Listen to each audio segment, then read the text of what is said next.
that. It's swinging with the charge up rapid, doing a billion damage. Even as a duo, to output damage falls!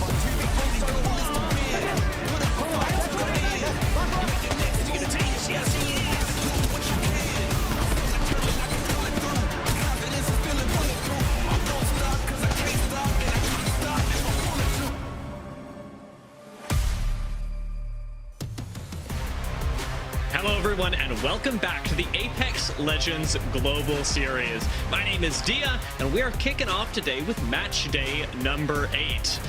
This is going to be an exciting day of games because we are approaching the end of the season and I wouldn't want to tackle it alone. In fact, I'd love to tackle it with some of my best friends on the broadcast. So we've brought in Graceful and Genome for today. Genome joining us from, I think, Crypto's Lair, and Graceful from the comfort of his own home. How are you doing, Graceful? I'm doing fine, thank you. Home and comfy like always now, so ready to pop off.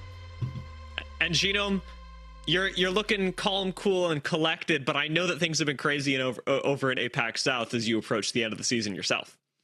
Absolutely. I mean, you know, plenty of roster changes over there. Some amazing clutches we saw earlier today from Gen G, and yeah, honestly, just more great Apex.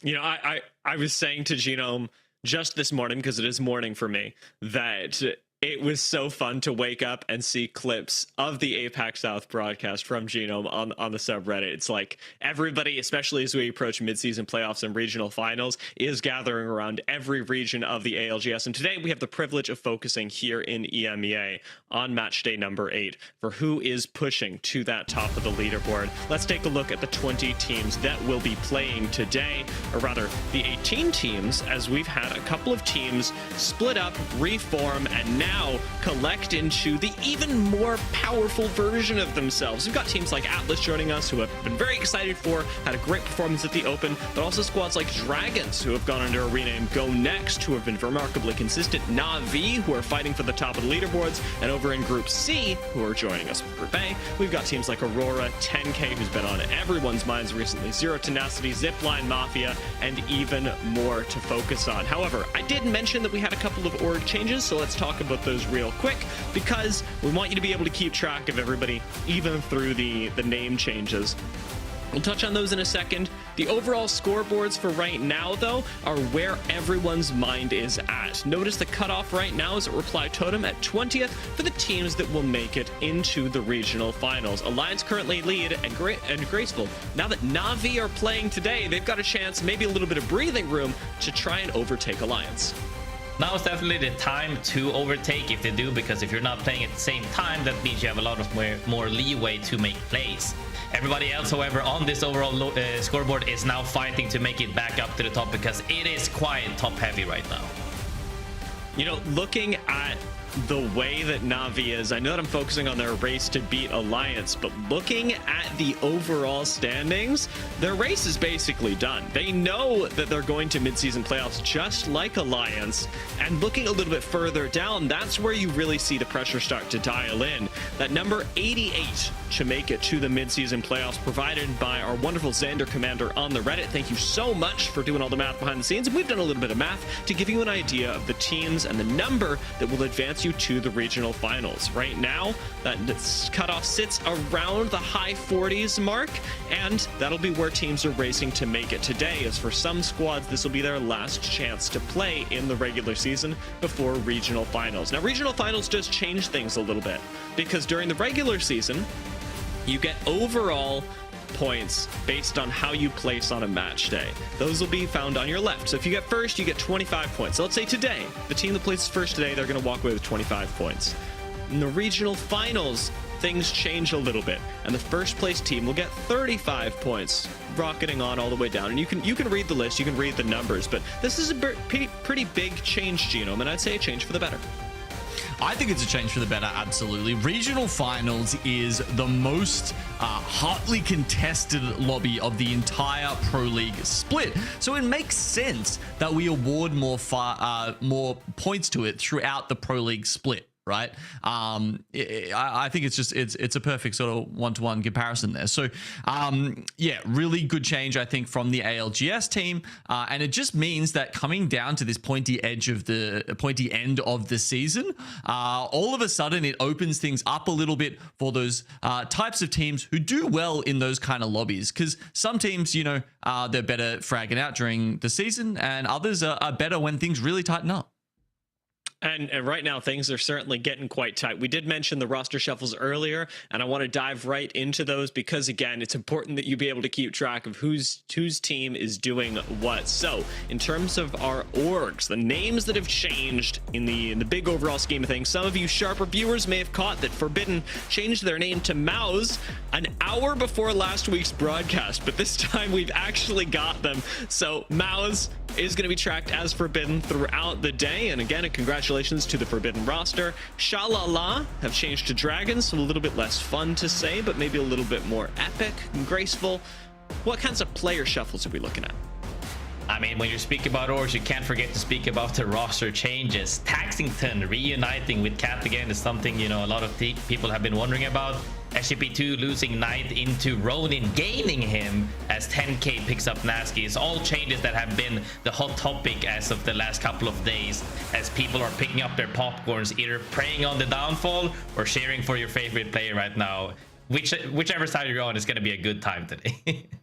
Yeah, we are getting some really wild shuffles, and I want to take us through a specific story. For those of you who may not have been monitoring every pro's Twitter feed all week, this is what happened with 10K in the last 2 weeks alone, because what we started off with was actually initially a pretty reasonable thing. You know, Kashara feeling a little bit down on the results. It's like, all right, well, we're going to bring in G-Dolphin, somebody who's carried a lot of Challenger Circuit teams with him into Pro League, and just see what we can make happen. G-Dolphin is an experienced, a proven quantity when it comes to how to play Apex Legends, and this seems, on paper, like a really good move. They play all of last week together, and Nasky, all of a sudden, gets dropped from Ronin. This was a very unexpected move, and one that I'm hoping we get the chance to dive into a little bit later, but with Nasky's removal from the roster, all of a sudden you've got another top IGL available from EMEA, and that was something that, while the drop was perhaps a little bit odd, did get explained by Ronin with their shift of IGL over to Nate, and I'll tell you what, I'm excited to see how they do today, because the roster definitely has some pretty big shoes to fill, at least in the opinion of this particular commentator. Now, Nasky did end up getting picked up, and this is where things got really spicy, because suddenly Kashara and Postkill, who had found themselves a bit at odds with what was going on in the last week, maybe not finding the success that they wanted on 10K, went, you know what, we're going to grab Nasky, we're going to see what two big IGLs look like together, and now this turns into another big question, because Nasky was just getting ready and getting used to that lack of IGL role. G-Dolph did, to his credit, bring up a little bit of clarity around what happened with he and Kashara, and even Post, and mentioned that, yeah, well, this wasn't a completely one-sided decision. G-Dolph actually had a few issues with the way that the team, with the IGLing was being managed, and chose to step back. It's, I think, understandable, and for my part, quite mature, graceful, when we're thinking about the way that these two IGLs managed their conflict. It seems like a peaceful parting of ways. Now Nasky's being brought in, so it's certainly a team for me to watch. But Graceful, who is your team to watch? I mean, I think everybody likes a hot topic, so my team to watch will be Ronin for sure. I think that a lot of people are, like I said, they're, you know, whether they be hate watching, whether they be cheering for them or not, it's always fun to watch hot topics, because EMEA actually kind of lackluster in random discussions and people not agreeing on stuff. I feel like we're kind of mild, so now we get a little bit of popcorn as well, and that's a great thing to have. You know, on the roster topic itself, MG Clutch, Hoodie have been performing really strongly. Like, I think everybody reckons when you fight with them that they can shoot their guns really hardly. Now, if people are expecting to see the changes that they are assuming they will have by swapping out Nasky, they said that they're looking very promising and they're happy. People are arguing whether or not it's the right play to swap the player or not. Because was that actually the issue or not? You know, we don't really know. We have some VOD footage, but we can't know for sure until we see the results here. And the results that so far have been from match day 7 have been okay, I would say, overall. But, you know, enough about me talking about this team that I love to watch for now. Genome, what do you have in mind?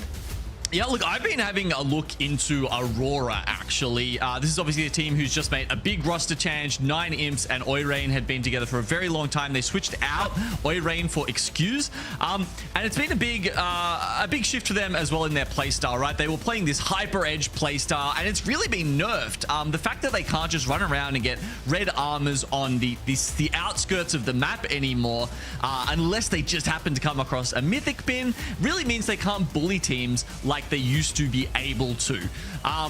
So while they're used to taking these isolated fights on the outskirts of the matches, when it gets to the end games, it's a completely different ball game, right? You're taking multi-team engagements. It's not just about your straight up fighting skills anymore. You really need to be able to think your way out of a lot of solutions.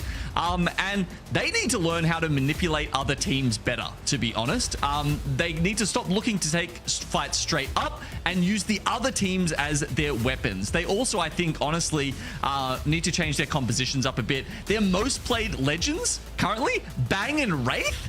Like, let's get some Ash in there, some Catalyst, some Ballistic, some Alta, some Pathfinder, something to enable this team as an aggressive team like they have been in the past, because they haven't won a match yet this season. Their highest is 2nd. We've seen it across 4 or 5 matches, actually, and they haven't been able to close it out. I mean, these guys have got more seconds than my cousin Rob when he's going back for food at Christmas. We really need to see more from them, dear.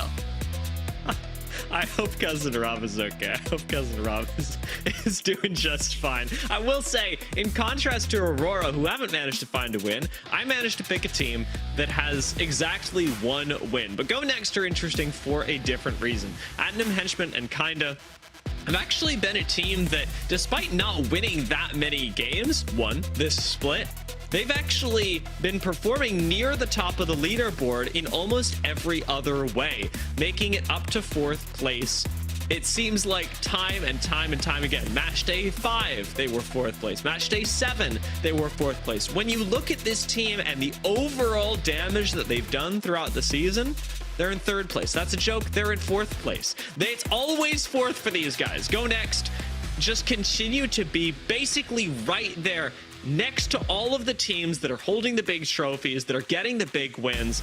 And I absolutely see them as a squad that is capable of taking those wins. Near the end of the season, yeah, I want to see them dial things up a little bit more, because the pressure gets up there. You want to make it to regional finals, you want to make it to LAN. But the big question is not so much whether they are a team that has that in them, but whether they can start executing, not just as we approach, regional finals, LAN, which I'm pretty sure they'll make it to, but when we approach the match point finals that always wait at the end of every major Apex Legends event, winning games really going to be important. And a lot of that can be leaned onto Henchman, who has been the standout player for the squad, has picked up a lot of kills throughout the season. And you know how I mentioned that they're 4th in damage overall? Well, you know who is 4th in damage as a player overall? Yeah, it's Henchman. It's Henchman. Picking up a lot of kills, making a big difference, and specifically in the damage differential, always managing to stay positive is a really, really good sign for Henchman as he continues to help the squad push forward. He's not carrying this single-handedly by any means. There's a lot of firepower on the squad, but is a player that is standing out as one to watch on a team that is also one to watch. And if you want to watch them maybe a little bit more closely, you can actually check them out on Face It Watch, because over on Face It Watch, we've got the opportunity to watch all your favorite teams, all your favorite players, and I guess whoever catches your fancy in the meanwhile. One of my favorite features of Face It Watch is being able to pull up the map feed while we've got the main broadcast going. It really helps provide important context for what's going on in the macro game of Apex Legends, which is some of the most important. You're going to see it featured all the time. One of the other features that I'd love to shout out is the fact that if you tune into Face It Watch Day, and honestly, even if you don't, you can go back and watch individual VODs and POVs throughout the week. Just head over to faceit.com/watch and you are going to find a trove of information to sort through when it comes to, again, your favorite players, teams, and perhaps those that you're just a little bit curious about. But if you've got any curiosities to throw our way, we'd love to hear them, especially when it comes to the interview that we'll be having around the halftime, where Aku from Mouse will be joining us on the broadcast. Throw any questions, comments, concerns for Aku our way, as well as any thoughts you have while watching today's matches, and we'll do a quick check-in around the middle of the broadcast to see what everyone's thinking, give a little temp check on match day number 8.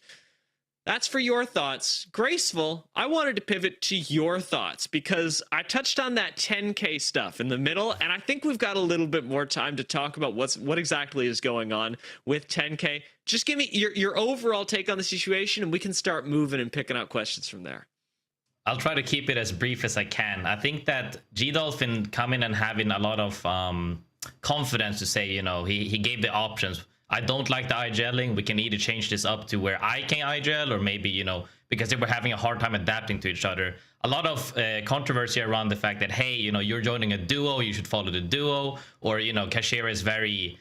he has a lot of results behind him as the IGL, so there was a lot of thoughts about that. But the fact that they were mature about it and said, here, this is what I feel, is a great, you know, great thing to show from G-Dolphin, in my opinion. The pickup of Nasky is, you know, for me, the most common part, because they all kind of know how to play the same type of game. They have kind of the same mindset. You know, I would even say, you know, if they were to slot me in as a former IGL, I could also be on the same page very quickly, because we kind of see the game the same way. Whether that's, you know, an old brain is a good thing or not remains, you know, to be seen, because some of the new fresh people coming in and having glow ups, like, you know, the Atinum, as we saw as well, bring something that the old people might not have, that they can now, you know, pop off as well. So I think good choice for a Haymaker, because if you can't adapt as a team squad, then you gotta maybe go back to the roots a little bit, and Nasky does that for them.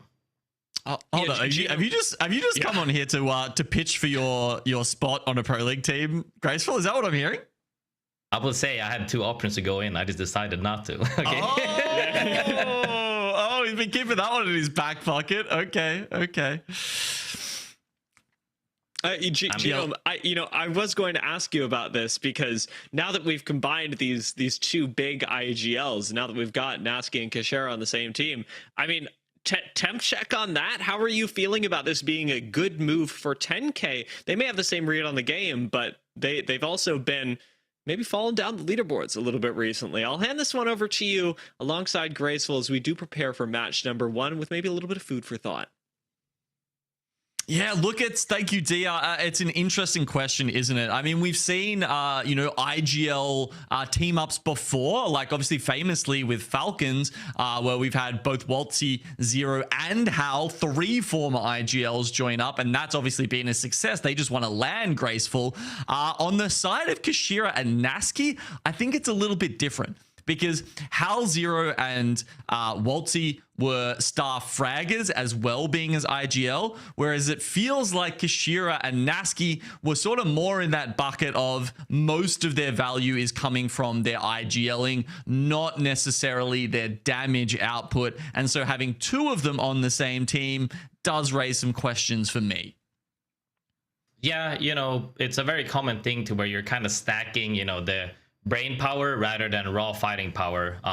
Totally understandable. I think Nasky even touched on this with a tweet earlier on, where he said, you know, I have been fragging for a bit as well, so he can bring that out of his pocket, and I would like to believe so. If he says that he can frag, then I hope so. Maybe a lot of the times as well, you have to remember that teams tend to have like a star player, and they tend to overshine other players sometimes. I would give a great example for me is, you know, when I played with Jake and May, a lot of people saw May's mechanical fragging prowess because he was the wingman GOAT back in the day. Whereas when you actually look at the stats and you see, you know, who is actually impactful in fights, because if you have 8,000 damage and I have 2,000 damage, does it really matter when we were up in barometer and you had a charge rifle and I didn't? You know, a lot of the times these stats you have to take with a pinch of salt, because it doesn't really reflect on how impactful you are in the fight. I would like to believe as an IGL that you are capable of making the decision making of taking proper fights and engagements where you're impactful, even if you might not one-mag people like the best roller players out there in the world.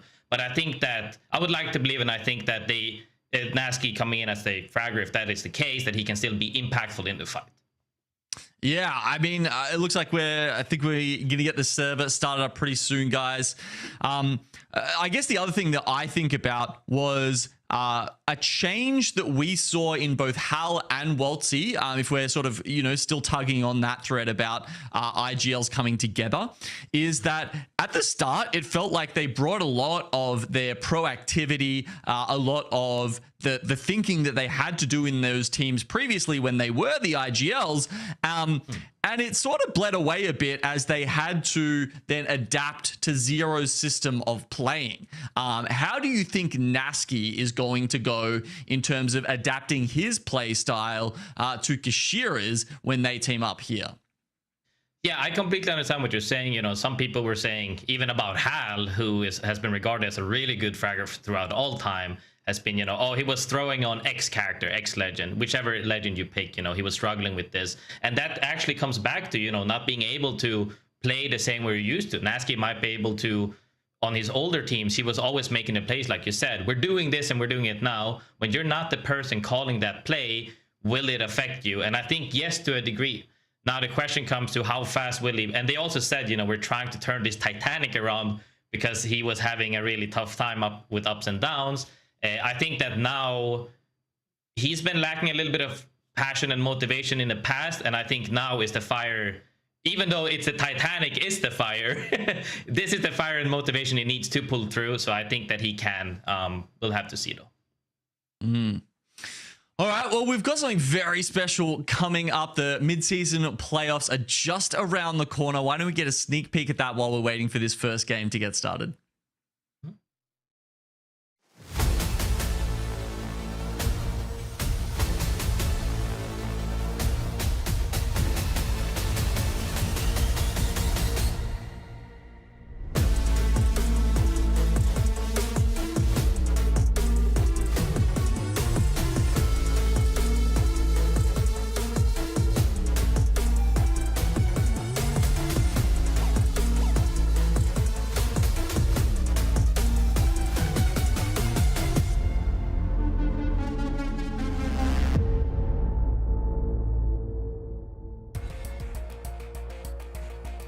All right, it's not too long now, just over a month till we'll see the second LAN of ALGS Year 5, and that, of course, will be happening at the Cadiz Esports Arena in Riyadh. So that's going to be the mid-season playoffs. But graceful, I'm starting to think about the POI draft now as we head into our first map of the day. So let's have a look at this one for Storm Point, and you can give me your thoughts on anything that jumps out to you. Of course, the fact that we've got two teams not present in the lobby here is going to drastically change things, isn't it? Yeah, most definitely. I always like to touch on the fact that if you have too many teams with the same playstyle, you're gonna get, you're gonna get hit on the macro because they have the same rotates, or the timing will be the same as other teams. Some teams have been picked out of that equation right now, so that should open up for the likes of, Navi has a moment to surpass at this time if they can, as well as other teams. I think the biggest thing though for me is probably, I don't know, I would say Wall is one of the ones that I feel like has been, a lot of these POIs have been strong throughout the times, but people have been prioritizing differently. Back in the day, you would always spam mid-center zone, and now people are opting more for edge play, or like I like to call it mid-speed, where you start on edge and then on timing you go into a little bit later zones. So interesting to see that that's still sticking true to the fact in PL even after the open LAN as well. Yeah, so I'm just having a look at some of the POIs that have been left fallow here. So we've got Devastating Coast has not been picked up. The East Trail, or Cliffside as it used to be called, has not been picked up. Aurora are landing over at Trident, which means they will most likely get access to both Trident and Northpad. GoNext, they're landing up in Lightning Rod, so they get free access to the Trident because, as we said, East Trail is not there. Mid-map isn't being picked up, so that means We've got Twisted Minds over at Cascade Falls. They've got a bit more access to loot there. Bean also, no one's sitting there at the moment, so that means Atlas going over at Mill also have potential to rotate through there, get extra beacons, extra loot, and frankly just an easier path through that southern side of the map. So yeah, lots of space, honestly, and what this contributes to sometimes is the start of the map being a little more open, right? We don't see necessarily as many fights early on unless you do have some very fight-hungry teams coming through, because they're just not fighting for quite as many spots in those first maybe like 3 or 4 zones, Graceful.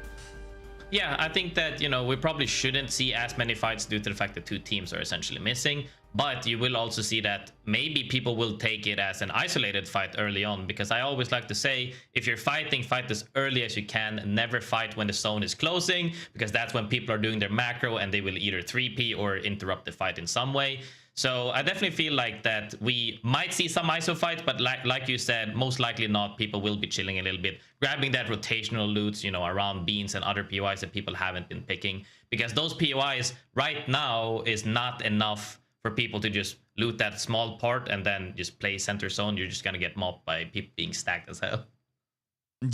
Yeah. I mean, you do tend to see those teams maybe sometimes running a Watson or something. That's one way you can alleviate the fact that you don't have as many meds, you don't have as many resources. But I mean, we saw that in APAC South just today or yesterday, right, where we had maybe 4 teams who were essentially split dropping, which is, you know, not something we've actually seen for a while, right? Since the introduction of the POI draft and the removal of the dropship from competitive Apex, split dropping's been less of a thing.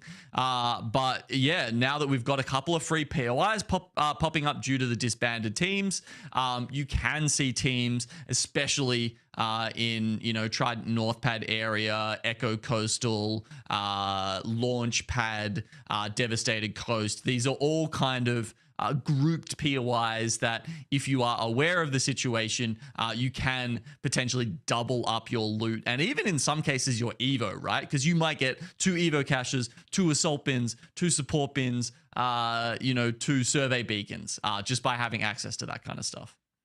Yeah, a ton of resources, and even if you don't split loot immediately and take it, it'll definitely be taken as rotational loot. So I think a lot of these teams that have, you know, that free space is very happy about it, because that's not something you get all the time. But being able to adapt on the fly when, you know, hey, this is happening, the same way as, you know, this team normally we're scared of drops next PY to us, they're no longer in this group. You have to also adapt to that and be like, hey, we are stronger than that team. Maybe we can make a play that we normally wouldn't make. So it's going to be fun to see how these teams play out. Yeah, and I think talking about how they're adapting there is a really good point. Here's a rotation for today, by the way. 3 storm points coming up, and we'll be following it with E-District on the back half of this set as well. So, I mean, as far as I understand, if I'm reading the Reddit comments correctly, Graceful, this is the most fun map rotation we've got today.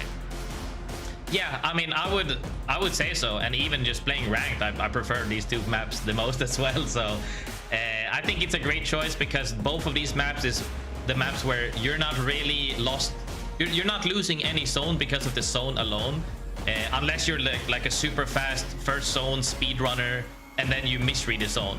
But if you're playing in mid-speed or late game, like, you can win any zone, and I think that that's what most of the teams are really happy about, is the fact that you're not losing due to a zone, you're losing to a misplay. And I think everybody can agree that, hey, I would rather it be in my hands than in the hands of RNG. Look, it's a battle royale, Graceful. You can never get rid of it entirely. Most definitely, and I agree with you as well, Gino. I think that, though, when we're going into this here, seeing everybody looting, doing their routing early on, we're gonna see some teams opt to maybe scout a little bit more because there's less teams in the lobby. I think that we will see, though, normal typical weapon pickups. You know, there's been a little bit of a hot topic between P20 mainly and R9, you know. And I personally say that R9 has been one of my favorite ones because I just love the feeling of R9. But P20 though, you can't discourage the fact that you have so much leeway to, even if you whiff 10 shots, you're still taking somebody down with you. That consistency and that team fight presence is just huge. Yeah, I think that's one of the best ways to sort of look between the two, is that there's a brief window at the start of that fight. Let's say it's P20's going up against R9 in this situation.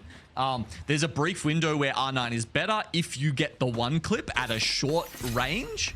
And then as soon as you have to reload, all of a sudden the P20s sort of become a lot more consistent, as you said. The other thing, actually, I think I've heard that's quite interesting to note is that the R9 can be a lot better on assault heroes, because once they get the crack with that initial R99 mag, they get the faster reload as per the assault class perk, and that, you know, closes the distance between those two guns a little bit. Yeah, most definitely. That's kind of the whole thing, is that whether you one mag them or if you're taking like jiggle peaks, R9 is just way better. But if you're not one magging, immediately P20 takes over, because like I said, there's a lot of leeway of whiffing bullets. The same way that Devotion as well. Like that's why, you know, hot topic for me is that I think this is the less skilled meta ever, due to the fact that if you have 59 bullets and you're taking out 3 people in one mag, I don't like it too much. But speaking of taking out teams right now, 10k already in a fight. Oh my god, yeah, wow, we're over a barrow here, and this is cybercats versus 10k. You can see 10k don't necessarily want this smoke, because they seem to be pulling back off the height. Obviously, you know, you want to be keeping the height on your opponents if this is a fight that you want to take, but I don't think that 10k necessarily need to get into it this early. They're probably happy to just play this out a little bit longer. It didn't seem like they're taking critical damage or anything that would, anything else that would make them fall back. But oh my god, is this a Gigabrain play? Did we just see the Void Nexus up to height again?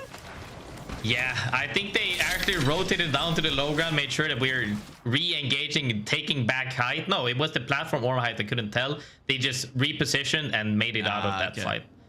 I think that's a good thing though to do, good call, because hey, it's the first game. Let's just, you know, dip our toes and feel out the games a little bit first. If you go out early, you don't really have the time to feel the pacing of the matches, which is really crucial to adapt. And when we're talking about 10k, where it's literally do or die, you know, they gotta play really, really well. I think I saw something, oh, we need like a second, third, or like something crazy and then win, you know.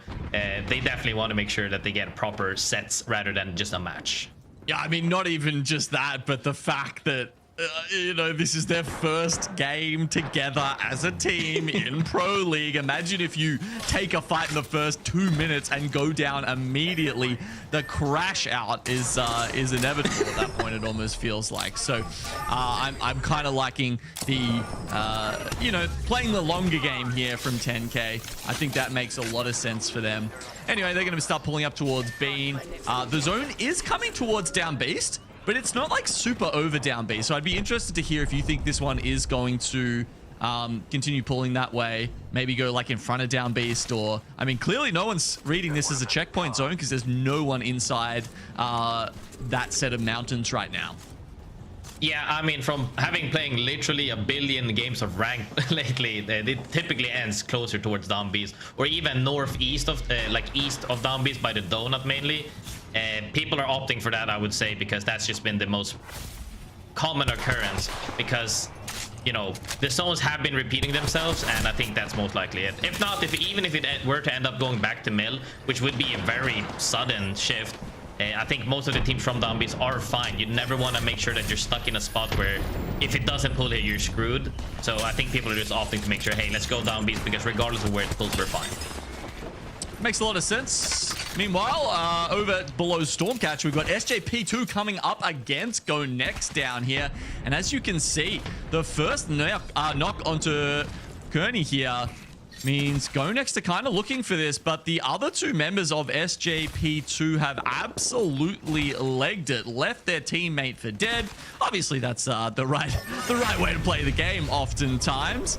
And there we can see taking the Ash Port out, so they are going to probably go all the way down to Pylon here and look for the reset. Yeah, playing for the reset after you lose one that early and they could actually engage on you. Like, you know, Ballistic and Ash are terrifying. Like, one of you goes down, you either get Ash TP'd on, or like a bare minimum, you get snared, somebody might end up going down as well. If not, you get Ash TP'd, or you just get Ballistic ran at for 45 seconds. It's not a good feeling. They would just go for the reset. I agree with that.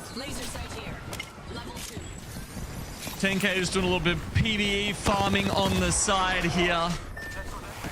While Zipline Mafia, Na'Vi, Reply Totem sitting around Mill. You know, we were discussing the probabilities of whether the zone is going to pull perhaps Mill or perhaps towards Down Beast, and there is a bit of a spread of teams between the two. Definitely more teams on the Down Beast side, but you never know. This is one of the harder to read circles for my money, just because it's a lot more inland than we usually see. If it's you know, if it's one that's going over the sort of the back platform of Down Beast, it's much more likely to sort of pull all the way out there. But here's the moment of truth. What are we going to get today? Oh, it's a pull south. It's a bit of a mill zone here, Graceful. I like this. If this is the one open between the 3 rocks on the hill, not a huge fan. If that's where it ends up pulling. Anywhere else, though, I'm completely fine. I love mill endings, or even just, you know, the buildings north of it. I think that a lot of teams are opting for it, whereas you can see on the opposite side of things. Well, SGP2 was resetting, but Nemesis, GoNext, cybercats, Cat, Ronin even are all playing this whole mid speed, probably grabbing either a beacon, or they're just coming in a little bit later, a little bit more stacked. I personally feel like this is the meta of mid speed, due to the fact that you're not relying on zone, you're relying more on fighting. But like I said, the more teams that are doing the exact same thing, we're talking 3P, 4P, potentially 5P, depending on timing. And that's the scariest part, really. Picking the right... The right fight is easy to pick, in my opinion, but the right timing, incredibly hard in lobbies like these. So when you're talking about mid speed, because of course we've got 18 teams in the lobby here, Graceful. It feels like we could see some fights break out soon, but just in case, you know, we're sitting here for a couple of minutes. That's not a term I've heard a lot before. So if you want to explain mid speed, you know, we talk about teams that you know, they'll play for, say, 3rd beacon or 4th ring beacon, and then act off that kind of information. Is that what you mean by mid speed? Yeah, so I'll just go through it real quick. So first, you know, early rotators is the one where you just get the first beacon knowledge, essentially, or ring console knowledge, and then immediately you go off of that first knowledge. So you kind of hard predict where the zone is going. This can lead to either getting a god spot early, or worst case scenario, the zone pulls off of you. Like this case, if you read down beast early and it pulls mill, you're immediately in a tougher spot, correct? Mid speed would now not go off the first beacon knowledge, but typically 2nd, and some cases 3rd, but 99% of them goes for the 2nd knowledge zone. So it would be the 3rd zone, the one that we currently saw the shift, right? And then decide where to go and fight for a spot, because at that point, the teams that misread the zone don't have a spot in the new actual correct zone. So that's the type of mid speed we're talking about. And then when we're talking about edge play, typically we're talking about sitting in zone until zone 3 closing, almost zone 4, super stacked, taking a fight regardless of where the zone is, because you're just that stacked, compared to the teams that rotated early. Mid-speed famously known due to the fact that, you know, Zero has been playing that way before it became a thing, and made really good success because of how, you know, well he's adapting to every zone. Well, we've just seen Reply Totem get taken out in the meantime. Kills spread across the board, actually. It wasn't like they took a particular fight. They just kind of got caught out in the open with multiple teams hitting them from multiple angles, and therefore spreading the KP out across the board. That's why I think the #1 team is like on 1 point at the moment, because no one's really gotten into anyone else in any kind of particular way. They're just, yeah, it's really been quite spread out. Just happily laying into them as a full lobby together. But here we go. This might be our first full fight of the game here, as Ronin let the devotion sing here. Of course, we've got the Tempest enabled. They're coming in here. Infinite energy ammo as Kazakh and Excuse get taken down. I mean, Knight showed up there and he's like, hey, you guys were talking about me? This is why I got picked up. Almost rips 2 people of Aurora almost immediately with that Devo, letting it sing as they take out 2 kills and get a super good spot from what they think the zone might be ending, you know. But I think they're happy because I'm pretty sure I saw Soul Knowledge as well. They're just locked and loaded, going to fight probably their way in, as other teams will be rotating shortly. Yeah, unfortunately, Ronin pretty far. And there we go. The ring gets revealed and it bounces back again.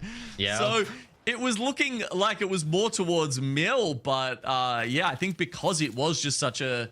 it's not central, but it was central enough to sort of have the properties of a central zone, if that makes any sense to you guys. And that means it's... yeah, we're just getting that real bouncy effect here. And now it's gone very much up towards down beast, which means that Atlas sitting in the most southern set of buildings in down beast are going to be in an absolutely wonderful spot. And having a look at their composition, they do have a Watson.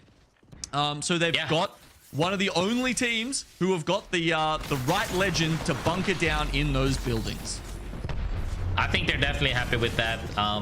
The zone was pretty much on top of those 3 rocks I said earlier. I pretty much hope it doesn't pull back south a little bit, because those endings are rough. Even though they're in the house and they're happy there with the Watson, teams actually have quite a lot of playability once top of the down beast is out. People will be playing fence line right next to them. People will be playing outside of their building potentially, and close to the silos as well. It's a scary spot to be in, because all it takes is one team to make one play and immediately you get thirded, fourted when it's that close, as we see teams above, teams below. Nobody playing in the other building as of yet, but Team War here though, trying to hold out what we saw earlier as Hoodie goes down. Yeah, also they don't have the altar here. And one thing I've definitely noticed about an early down beast zone in a series, Graceful, is that the top of down beast is nowhere near as safe as it usually is. Because altars can just void passage straight up into you, usually you've got a lot of warning, especially if you're playing crypto here like Team War. If anyone is, ziplining up to you, evacing onto you, anything like that, and it's quite easy to hold height. But with the altars in play, it can be a lot tougher. That said, because of the southern pull here, they're not actually going to be able to stay on that height for very much longer. Yeah, I agree with you. Legend compositions do change the dynamics a lot, as altar makes high ground pretty much like any spot pretty much apeable with just a Q. And I think that even if we talk about altar or not, we're also seeing Peter. Hey, Peter is so strong right now to where like you get 2-tapped. Like when you see a Piercer, you get 2-tapped pretty much. And never mind the fact that other people are looking at you as well, as getting looked at right now. Dragons from above are getting absolutely rolled by a Devotion, as Atlas is moving out for kills. Yes, it looks like Atlas with the high ground here are going to be able to take this one out. The tracker dart actually helping Black Venom get the bead on where his opponent is right now. Atlas with 3 men still up and running. They're not actually going to go for the thirst, or they're actually... okay, interesting. They're trading aggro, pushing back into the building, letting themselves get the bats, get the med kits off, and playing that one like incredibly safe, as we see 4 or 5 teams all squashed into these buildings here over a checkpoint. I mean, this is what I said about the timings before, right? Everybody, if you're 5 teams on the same timing and you're on the same side, it's gonna be a fiesta. And speaking of right now, GoNext is making a huge push on this, as he gets a great angle. Henchman showing why he is the number 4th damage overall, I think it was. As Dia said earlier, he is popping off, taking space, and just aggressing. And I love to see that proactiveness. Oh, yeah, falls all around. I mean, I don't know how... it looks like he almost got 4 kills there. It might not have been exactly, but I'm sure if we check at the end of the game, it'll average out to something like that. How are Dragons still alive, by the way? I don't know how they're still alive, but that down was enough for Legion Gaming to make a play of that as well. And now, like I said, when you're too many teams in close quarters, somebody's going to take that chance to make a play. Oh, my. Oh, they've actually managed to get even into the building now. And and you can see they got the finish on Tryhard Thor, and they were trying to do the opposite for such a long time. Okay, so they finally get into building, and then all of a sudden, that's the end of them. Oh, man. That was a very hard to predict fight there. Meanwhile, Team War, who came off the top of Down Beast, now they push in a little bit further. Looks like they're just holding this Arc Star in case the team inside decide to push out. That was purely a defensive measure while they got the res off. Now that they have, they can see that they're pushed out. Oh, no! Oh, Legion Gaming push in to try and make this happen with the Ashes dashing everywhere. The Ash Dash is enough to win that for Team War. That was such a sloppy fight from Legion Gaming because they should have 3-man dropped. They dropped one by one and got ripped one after the other. But now, speaking of rip, I see 5 frag grenades notifications on the screen as Clutch gets naded out. Oh my, was that nades? Was that a primed bow perhaps? Either way, there's a lot of destruction coming their way. Now with 6 squads left, we can see, oh no, Ochako, he was trying to get something done there, but makes himself a bit of a sitting duck in the meantime. And as a result, you can see Na'Vi getting tethered, just taking shots as they desperately try and pop a few cells to stay alive. Yeah, trying to stay alive there as well with the red armors, but that does not matter when Zero Tenacity is making a play on you with those nades as Fuda walks up with the car. I like the car personally. Was a big fan when it came out. Not seeing it picked up as much now as most people are opting for R9 and P20, but he's doing work and, you know, happy to see that. Yeah, I mean, I wouldn't say it's the strongest weapon right now, but certainly in the right hands, you never know. Zipline Mafia make a swift move closer to the zone. They've got 10K ahead of them. It looks like that early disengagement by 10K has actually paid dividends in terms of getting them closer to the end of the game here, picking up some placement points. Let's see if they can add a few KP to this as well, Graceful. They are just holding Zipline Mafia out with nades. 10K are inside the circle right now. Zipline Mafia are not. Yeah, I mean, I was really happy to see those nades play there, but I would like to see Nasty on Ash peek a little bit more aggressively since you do have that jetpack to get back out. But now, Fuda still on the hunt from that as Zipline Mafia got eliminated. 10K right now is looking to run in with the zone as Post goes down. Yeah, I mean, you saw Zero Tenacity take the height there on the rock, and once they'd done that, it really felt like 10K didn't have any chance against them. That said, they've actually kind of ratted this out in the meantime, and somehow Team War get the cleanup onto Zero Tenacity first. So 10K just kind of chuckling away in the corner. They might not really have a chance to win this game with one of them knocked and one of them dead right now. But we've got Team War here looking in a solid position as we see there. It's basically Nasky as a solo. We've got Mind as a duo, and then we've got Team War as a trio here. So surely they close this one out, Graceful. Yeah, I mean, they 100% close this game out unless they somehow take a really bad peek and get down early. But they shouldn't be doing that. I think that Arctic as well on that team has a lot of calm demeanor. He knows when to play fast, he knows when to play slow. I think that they will put this one in the back for sure. Natsuki, however, opting to get second at best, is looking to grief the other team, like we always like to say, opting to get a little bit of KP, but he definitely needs that placement, because you also have to remember though, even if he were to go down on third, they almost went out early and they came back to this. Still a solid game from them. Imagine if they'd gone down then. They've already secured at a minimum 7 placement points, couple of kills on their side as well. Currently 13 points, yeah, for 10K. That's not too shabby whatsoever. The nades go out. They'd probably prefer to be throwing those at the duo rather than the solo, but honestly, as long as Team War don't make a drastic misstep at this point, it's all gravy for them. You can see Mind actually pull in here just to secure second place. They don't want anything shifty happening and them losing the second place placement points. And there we go, the easy cleanup for Team War. I mean, you saw Sherb how calm he was playing there. He was only one person left. He still didn't swing solo. He just, hey, you know, we're nading and we're peeking and then jumping when we get damaged. I think that's really good because that shows discipline. And when you have that discipline, you close out games. And when you close out games, you have a great set. Not too bad from Team War. 10K either for their first outing. That's solid. You know, if we look at the season standings, they're currently on 39 points.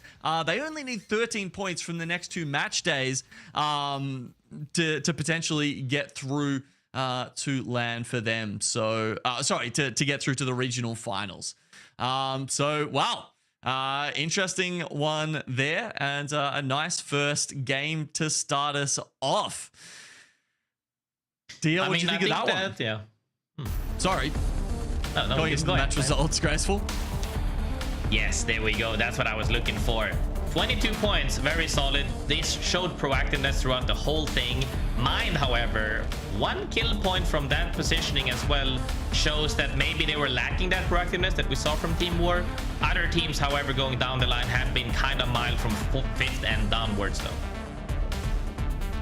Yeah, obviously there's a few less points available in the pool with only the 18 teams here. I think I saw some stats the other day about what the average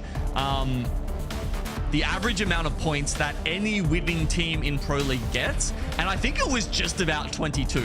So this is essentially the average win of a team from Team War here, coming out in first place. Not a massive game, not an anemic first place. It's a solid, normal first place there from Team War, and certainly the amount of damage they put out was not anemic either. 4K from Team War. Yeah, I mean, I think that the fact that the damage is also so evenly shows that they probably peaked together. Maybe they didn't have poke weapons too much, but they were just doing a lot of impactful damage, like I like to call it. You don't really need to see somebody have, you know, 4K and then 3K of that is just Peter long range poke. No, everybody's sitting solid at 1K ish or a little bit higher. That means we swung together and we did the damage. Yeah, that's exactly what you like to see from these teams. A nice first win there from Team War. Plenty of action to go. That's just the first game on Storm Point. We've still got 2 more on this map. We'll go take a quick break right now, and we'll be back with more Storm Point after this.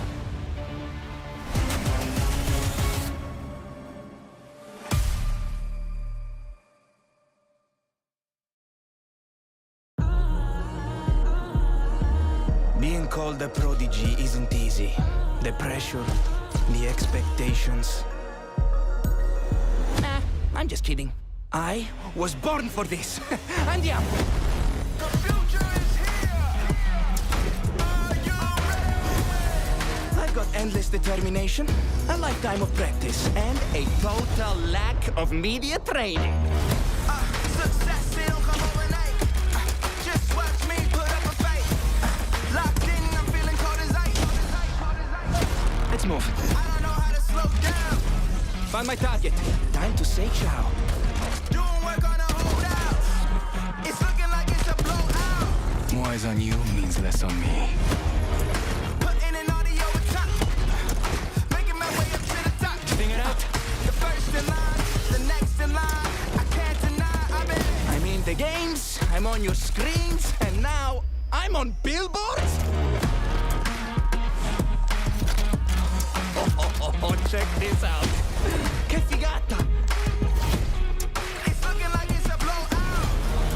Putting in audio with top. Making my way up to the top. Coming in hot. The first in line, the next in line. I can't deny. Later, champ. Here I go. Do it again. Surprise. Woohoo!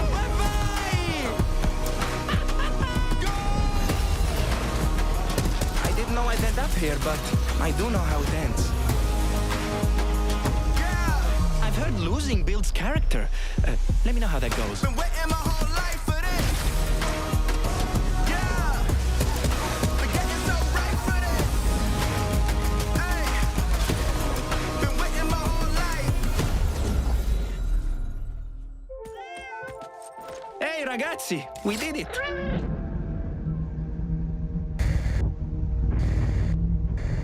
Pay attention.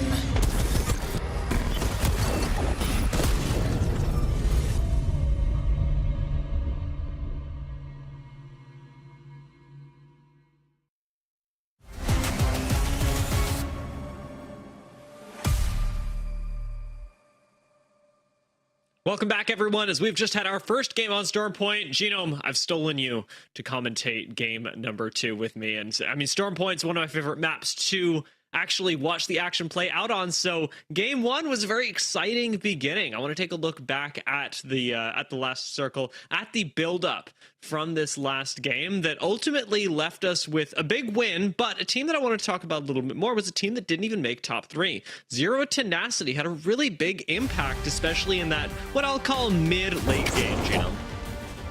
Yeah, it was that push that they made that honestly dictated quite a few other teams' fates, and then they just kind of fell off out of nowhere. It looked like they were in a really strong position, but unfortunately just, I don't know, didn't watch their back. Yeah, I think this is I don't know what the Apex equivalent is, but like, you know when people say my mouth or my eyes are bigger than my stomach? That's what it felt like with Zero Tenacity, where they took out so many teams. They took out almost 3 whole teams and then completely forgot about the fact that Team War were the only other trio in the lobby at that point. Really the only loss condition that could possibly have occurred for Zero Tenacity. And again, you know, well done from Team War to clean this up. Although if I'm being honest, it is a top 3 scenario where nobody else is a full team. So like really it was a patience game. Yeah, if you don't close out that one, there's going to be some stern words amongst the players and probably from your coach as well, right? Yeah. As we see a Team War win that first game with 10 kills, we also get to see our first ban for the series. It's an Ashe. Ooh, exciting specifically because I know we were talking about henchmen in the middle of that game, and a lot of our high impact players do like to make use of the Ashe because I think you were the one calling it over at Down Beast. The Ashe dash just, it goes crazy. Yeah, I mean, yeah, you genuinely see it be the factor, the winning factor in fights sometimes, and we saw that there, especially against controller players, right? They have trouble quickly adapting with a 180. It can be a little bit tough for them, so you know there's a big grin on any M&K player's face if they just dash straight over your head, turn around, and get that last lick of damage on you. Yeah, I've seen it happen quite a few times, and Ashe now being removed does open up a few other options. If you want to try and get a little bit more aggressive, if you want to play up and in your face, we have seen a couple of players pivot to things like the Bangalore, but if your priority is on how to get your team from place to place, we already saw some Valkyries in game number 1. We could also see the introduction of some more Wraiths, some more Pathfinders that were not exactly present in game number 1. I don't remember exactly how many it was, but it was not very many. So we'll see what the solutions are, what teams were getting out of Ashe that they choose to replace or pivot entirely as we set into game number 2 on Stormpoint. I mean, we had Pathfinder bans in both series earlier today in Apex South, by the way, Dia. So it's fascinating how that changes from region to region. I will say Ashe is one of the most consistent bans across all regions.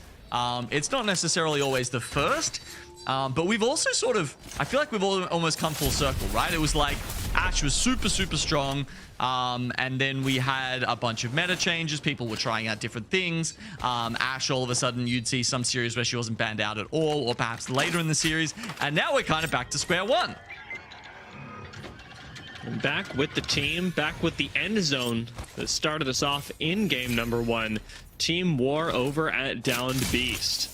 A nice win for them off of the PLY that they call home for today. I am noticing the altar for sure, because we had a little funny interaction there trying to pick up a stock. Altar actually going to be the legend ban coming out of this game. So for any teams that are running that, looking over at the left side of the screen, I'm watching Cat. I'm watching Cats, funnily enough, cybercats, as well as GoNext, and the list goes on and on for about 11 teams. Those are the squads that will need to make the highest impact plays with Altar, because after this is no mas. No mas. Yeah, look, thinking about foreign languages, it actually, I just had a little thought when we were looking at that zone bouncing around in that last game, Dia, which is, you know, the concept of false friends in language. It's where I do not. Okay, so it's where something sounds like something in a language, and so you assume it means the same thing in, say, Spanish as it does in English, but it actually has a completely different meaning. and we call it a false friend. And I almost wondered if there was a team who scanned zone 3 in the last game, that almost like would have been a false friend for them, because they would have seen it. They would have been like, oh my God, it's a mill pullback. We better go towards mill. But then we had the pullback, and it went back up towards down beast. And you know, my favorite part of that was like you're talking about a lot of teams that are just operating off of face value, I think would have experienced that false friend feeling that you're talking about. You know who didn't was 10K. The team of 2 IGLs that we talked about at the start of the day, the team that's got a bunch of pressure on them, they read that zone really, really well. And you know what was fascinating about that was that they went to mill and they didn't. There were so many teams there that I'm pretty sure they didn't actually get a chance to scan the ring console, even though they would have wanted to in mill. And if they had, it might have made the decision different. It might have got even better. I'll be honest with you, when Zero Tenacity run into you, there is a limited amount of ring predictions that are actually going to work in your favor. And so fortunately for a lot of teams that are positioned on the south side, Zero Tenacity actually sat over by Jurassic, should be squarely in the face of this zone pull. Where meanwhile, over at Barometer, seems like the cybercats in a bit of an issue right now as they move up from this south side and have to fight through a few chokes to get access to the next zone. Yeah, they're looking at teams like Atlas ahead of them at the north of Barometer there. Not quite in Bamboo, sitting just across there. Hit the bins, but oh gosh, you really cannot be too careful when there are 30-30s on the other side of it. Graceful was pointing it out before, you know, if you have a Skull Piercer on the 30-30, you can get instantly 2-tapped with purple armor. It does 215 damage. 216 damage, actually. Oh, Tricks! Might be feeling that 200 odd damage. Not going to connect with the last shot off of Wrenches, but cybercats still are applying so much pressure. I don't expect that Atlas can actually stay behind this rock for long, and Tryhard Thor doesn't get to go through the portal that was set up for him by his teammates, so Elonzi certainly going to clean that kill up, you have to imagine. Just a couple of kill points going in the way of cybercats, but even now with the fact that they're positioned this far south, remember we mentioned it might be an issue for them because they have to fight through other teams. In this particular case, this is the part of the game where you have the most breathing room. It is. As you said, you know, we've only got the 18 spots in the lobby, and therefore there is a bit of leeway for these teams to just chill out at the start if that is their wish. But that said, Smart. a lot of good spots have been taken up already in Jurassic and in Pylon. And there's actually quite a few teams taking their time. We've got, I want to say 7 teams who are still well on the outskirts of the zone right now, which I would say is higher than average. You know, I'd love to look at some of those squads as well, because when we talk about teams that are sitting outside the zone, it's teams like Ronin that we mentioned at the start of the day that are up towards the north right now. And Ronin, really funny story off of game number 1, had a great fight up against Aurora. And then, unfortunately, we're one of the first casualties as Zero Tenacity got on the roll. Yeah, I mean, as you mentioned them, we actually go into a fight between Aurora and Na'Vi. And Na'Vi, who have just been going from strength to strength so far this split, have gotten the better of them. They've got it, and there's been 1 knock already, and it looks like the Void Nexus reset has been successful for Aurora. However, I would also like to point out that they've clearly been listening to the pre-show, Dia, because they've taken my suggestion. We've got a Pathfinder and an Altar on the side of Aurora, picks that they have been loath to go for so far in this season. Cybercats in another fight. Elonzi actually making quick work of the squad as Atlas do go down. This was the continued push that we saw from the fight earlier, but it's given Na'Vi time to rock up on this. A resetting cybercats in the building has Na'Vi hot on their heels. I think we're going to get a full reset right now, but Knuckle Cluster at least is going to buy Na'Vi time to walk up towards the window. Remember, we've got Void Nexuses inside this building as well for a quick reset off from Cats, and looks like they're going to make use of that as we speak and disengage from the Na'Vi fight. Yeah, it feels like any team with good macro at this point always have well-placed Void Nexuses that they are able to jump between. And you can see as soon as it gets a little bit too hot and heavy there, all of a sudden cybercats are jumping back towards Barrow and, you know, just don't have to worry about what could have otherwise been a scary situation. So you're a Nexuses guy, right? I looked this up. I looked this up. Nexi guy? I looked it up, I think, at the New Orleans land, and I am fairly confident that it's Nexuses. Okay. Okay. Yeah. I've done my homework, Tia. I'll give you a little more confidence. If you've Googled it, you know, that's more than I've done. I'm fully confident. Yeah, look, I had the Nexus debate with myself, and I sorted it out, so... I'm glad somebody's done the work. GoNext putting in the work right now over by Cascade. You mentioned the early access to loot that any squad landing here would have. Well, in the mid game, they had access to the ring console and have used that to make their way a little down further south. Henchmen just keeping a lookout for any threats, but GoNext will be passing by Na'Vi, who are ever on the rotate, perpetually looking for a squad to fight, and just nobody wants to do it. Why would you? With the form that they are in, it's not a fight that a lot of teams are going to win, frankly, dear. So, unless you're chipping in for the third party, but they seem to be pretty successful at navigating those as well, especially when you've got Alter Crypto Fuse. That is a scary composition to come up against. But as I look around the lobby, dear, there's not many teams that have a not scary, not aggressive looking composition, honestly. There is a lot of Crypto, Ballistic, Fuse, and Alter in this lobby. Yeah, and Alter specifically, like we talked about, you know, most picked in this particular game, has a lot of impact on the skirmishes, especially in the mid game and early game, as we've already seen so many teams able to stay alive and get aggressive at the same time using Alter, whether it be for the safe retreat or the quick offense inside a building. Even now, I really like this move. Uchako gets sent out with the Void Nexus to retreat to, sets down one for his team to rotate to, and nobody ever has to be in any trouble. Uchako can always retreat. Na'Vi never have to see the light of day. It's perfect. Just like us. He's just like me, for real, for real. the gamer sitting inside on his iPad. I mean, that's the safest strategy, or one of the safest strategies you can have on Stormpoint. GoNext, after being shot at by Na'Vi, did actually set up defensively by themselves, just to see if anybody else is rotating. But with the man scan now having come through, GoNext will know nobody else is rotating from the north alongside them. Their big problems will be Legion Gaming, who are in front of them right now in the choke that Atnam has just indicated, and VCGO, who are going through the cave off to the western side. Nailed it, first try. Cardinal directions. All right, GoNext. Don't have a lot of time here as they need to move in and take this fight against Legion Gaming. And as you can see, they've got the high ground, Anakin, so it's going to be a tough one. GoNext, huddling in the corner. There's a tiny little bit of space they've got to play.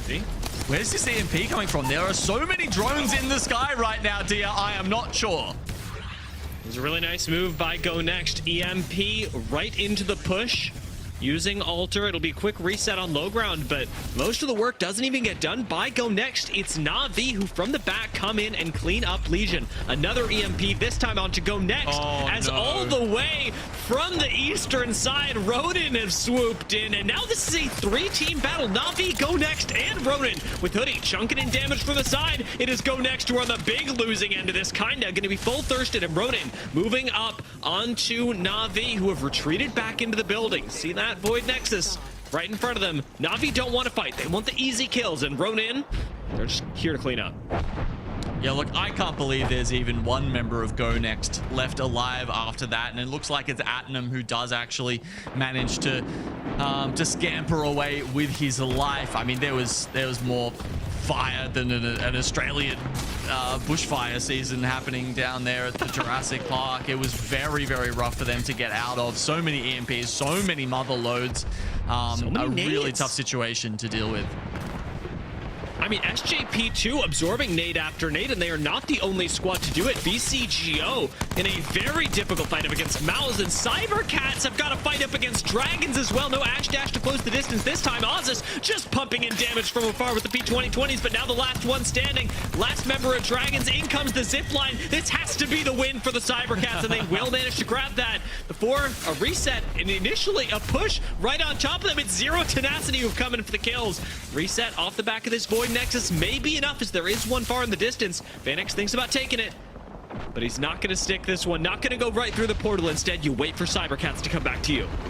He's not, and they've pulled out towards their Void Nexus, but I don't think they're actually going to have time to get the reses off as round 3 closes. It might be a rat option here for the cybercats. Zero Tenacity, they just stick on the side. They don't even need to push that. And as you can see, there's a lot of action going on around Pylon as well, because a lot of teams did predict a Pylon zone, or at least were posting up in that POI, and are now being forced to move out as the zone moves towards the fence between Pylon and Jurassic.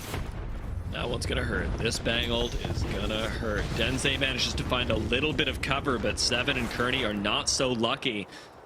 Fortunately, Bangold down now. No push to come off the back of that. Does make things a little bit safer. Cat are using the smokes off the Bangalore just to stay safe in this corner, but it's a really awkward spot for them to play. SJP2 now having taken a lot of damage, maybe the best choice to push, especially since they got so many teams looking at them. Seven pops the bat. Cybercats are going to go down. 12 squads left. But I'm looking at our other feline friends, and I'm not too comfortable about where Cat are sat right now. No, not with 10K staring at them. Also down there in the water. I think they're probably in that cutout part. But with Zipline Mafia looking at them on one side and SJP2 on the other, DR, this is a very fraught situation. What I will say is that as you look at this zone, it pulls directly in between the two POIs. So it was a bit of a 50-50 as we see SJP actually push in here. Taking the fight, Kashera low, but no kills actually cleaned up by SJP2, and the Watson defense is really critical for them. 10K have got such low health bars, but enough time for Nasky to zip on out of there. Hitting the wall bounce on the way will save the lives of 10K as his 2 squad mates fall, but he at least manages to stay alive for now. Kashera going to be cleaned up. Somehow SJP2 survived that, but Cat have come in for the third party. Nasky watching it from afar is going to try and collect a few kills, and we've even got the zipline Mafia getting in on this. In they come. Cat go down, Denze's low, SJP2 go down, and Zipline Mafia clean it up. Now looking for Nasky to finish off what was started by SJP2. Nasky gonna get spotted, post-kill, tries to get out alongside him, and he will with the zipline. Zipline Mafia chasing him down on their namesake. 10K will eventually fall, but they almost got out of there. Yeah, they tried the little split technique there. Nasky pops off the zip line while post-kill tries to go towards the end, hoping that it's enough of a distraction, but no. 10K meet their demise, and Zipline Mafia now get most of the Pylon side of the ring to themselves. And as I was saying before, Dia, teams are going to be able to post up on either side, on either POI. And you know, usually one side would get punished completely as they have to flood through the gates and head towards the other one, but this time teams from both POIs will be okay. We can see it's Zipline Mafia and Team Nemesis on the South Pylon side. Meanwhile, we've got 5 squads sitting on the Jurassic side. Oh my god, this ring. This is going to be a crazy endgame, but first we've got to get there. We have to see who our last 2, maybe 3 teams standing will be. Ronin with an amazing spot if they can hold on to it. The same can be said of the Zipline Mafia Nemesis fight. Hoping to be the last squad to survive on the eastern side. Ronin has so much of my attention, though. Sat up where we just saw that EMP go off. Na'Vi are looking at them, and Ronin have to be the biggest squad who people are looking to displace. Yeah, I mean, Ronin are going to get so much attention, though, and they don't have a Watson to sort of, you know, repel some of that attention, Dia. To me, it almost feels like this bracket where you've got teams from one side going up against each other, and then you've got Zipline versus Team Nemesis. Na'Vi actually make a move across the other side as we see Nemesis get into it now with Zipline Mafia. They want to fight now rather than later. But of these two teams, Nemesis and Zipline Mafia, they now both got to contend with all the other squads that have made it over to their side of the fence. Those include Zero Tenacity and also Na'Vi, who cut everyone off at the pass. Zero Tenacity absorbed the retreat off of Nemesis, which does not go well for either squad. Kaisha gonna be swung on by Zero Tenacity. Last member standing for Zero Tenacity. Phoenix gonna stick some reses, but again, Na'Vi still waiting for this on the other side, who have put themselves in a huge power position. And as you mentioned earlier, this ring is going to end exactly on the doorway between the two POIs. Oh my god! We see Ochako hit a Kraber headshot through the fence.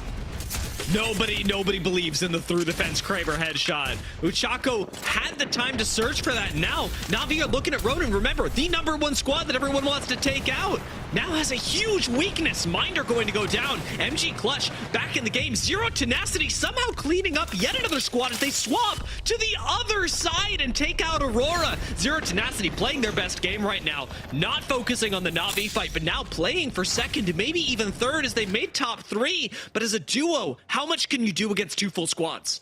It's so tough, but realistically, Na'Vi have this in the bag, right? Surely they can just wait this out until Ronin and Zero Tenacity are forced together.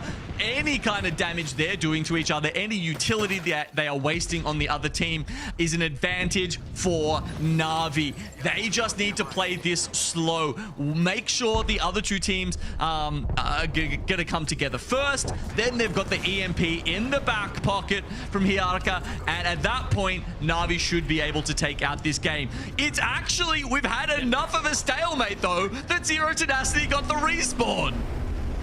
And there is one big thing that makes me nervous as we approach this end game. It's not the fact that we got 3 teams on 2 sides of the fence. It's the fact that all 3 of those teams have Alter. This is the perfect Alter game to take a portal and make something crazy happen. Triple take in the hands of Phoenix. Again, staring down Ronin. These two teams are going to be pushed closer and closer together. Na'Vi just have to manage the threats. Good shots from Phoenix initially. See a shield break, and now perhaps Zero Tenacity starting to get aggressive. In they go, pushing up on Ronin. Na'Vi watching all this happen through the fence as Zero Tenacity will lose the first 2 kills. They trade back, and Na'Vi, easy as ever, swoop in for the win. They control the battlefield, and they win game 2. Yeah, look, it seemed like that one was in the bag as soon as we got to that sort of equilibrium between the 3 teams spread across the 2 sides of the fence there. Na'Vi did well to take that out, but it's Zero Tenacity who seem to be leading the pack after our first 2 games here. Yeah, I gotta be honest with you. I'm impressed with Zero Tenacity. The biggest play, you remember I shouted out Face It Watch earlier because of the map stream? The biggest play, as you well know, Genome, was happening on the mini map, especially during that mid game. Crazy plays out of Na'Vi, making huge use of the Alter, and I'm really sad that we have to say goodbye to Alter moving into game 3 because it made such a big difference in this match. Yeah, it was cool, but I think we also saw a lot of pushes enabled by Crypto. There's definitely a lot of very Crypto aggressive heavy teams, and they were certainly pushing in off the back of their EMPs a lot too. 19 points for Na'Vi, Zero Tenacity, another heavy kill game. 19 points for them. This is arguably even better than last game. I mean, given, I guess, the placement, it's not even arguably, it's just objectively better than their last game. But in terms of how much they're able to stand ahead of the lobby when it comes to the kills, let's take a look at the comparison between Na'Vi and Zero Tenacity. And I mean, it really shows here. We're talking about Na'Vi, the team that is second only to Alliance in the region, and Zero Tenacity, who are farming the lobby, Genome. Farming 8k in 2 games. They have done the most damage out of any team in the lobby right now, Dia, and that is something that has propelled them to the top of that scoreboard. I mean, 33 points in 2 games, nothing to nothing to be ashamed of, obviously. Yeah, I mean, looking like a really, really good day for Zero Tenacity. Team War with their win come up right behind them, and Na'Vi, despite not having procured too much in game number 1, do manage to make it up to third. This is a big start for them. Looking a little further down, 10K keep themselves in the conversation. If they can hold on to fifth, we could see them making regional finals, but that's a story for another day, another game, as we're going to take a short break before game number 3. Bye. I love you.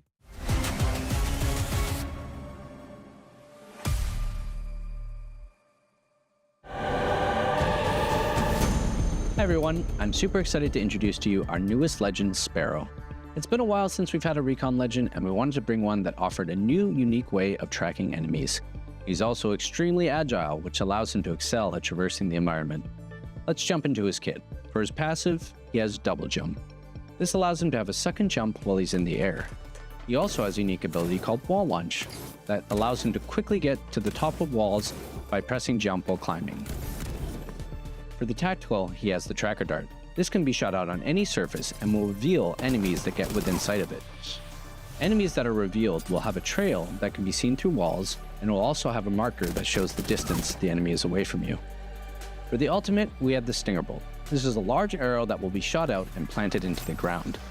After a short charge up, it will pulse out blasts that will deal damage and slow any enemy within its range. Sparrow will be unlocked temporarily for free at the start of the season, so everyone will get a chance to play him, and he'll be yours to keep if you can beat a set of challenges.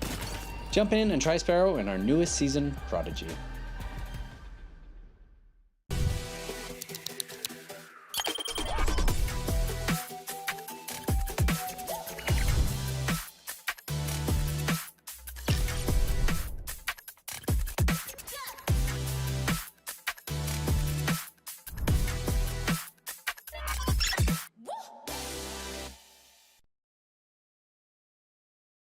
Sony InZone, the official monitor of the Apex Legends Global Series.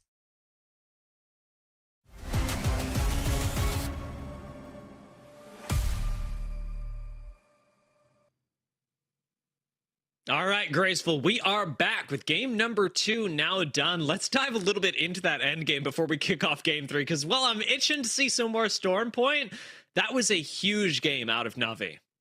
Yeah, I mean, huge game indeed. I think that some of these teams have been, especially Na'Vi, has been showing the proactivity that we're looking to see from a team that is contending for, you know, land presence in finals for sure, and even potentially winning, as we have seen as well, that they are showing dominance.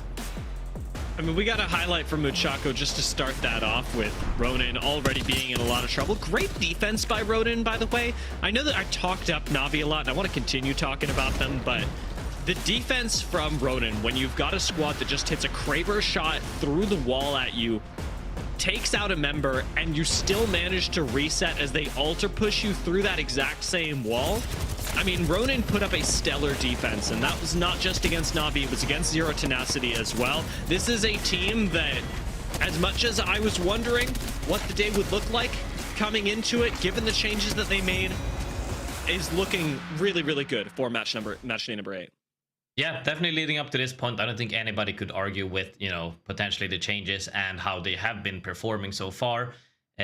Remains to be seen in VOD review later on if what was the reasoning for this success. But as we can see, though, they are being proactive when they have to, and also playing defensively properly when they have to. And if they can keep this form up, really good series to be seen.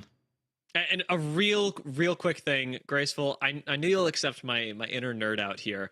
We talked about with Genome in the middle of that game how Na'Vi were making really good use of Muchako on Alter and sending him forward to place a Void Nexus and then continue into the next spot.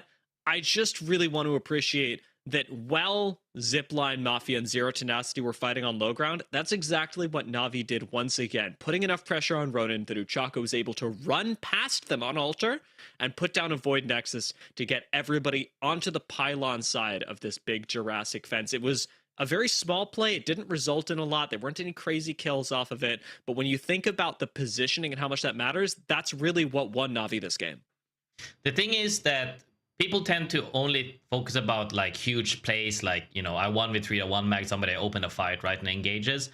But when we're talking about stuff like that, that's for me is an objective. He is objectively seeing this is what we need to do, and he's focusing solely on that. And when you have plays like that, you know, we're opting for positioning and micro and macro instead, that's how you win games, really. Otherwise, they would be stuck on a side that would be unfavorable for that end game. Yeah. Yeah, I mean, we saw it be unfavorable even for Ronin, who picked the spot early, but we won't be getting any plays like that in game number 3, or at least not in exactly the same way, because we've got Alter taken out of the Legend pool this time. So no Ashe, no Alter. If you want to move your team, you got to be playing probably Wraith or Pathfinder. Nobody's really picking up the Octane these days. Yeah, I mean, that's definitely for sure.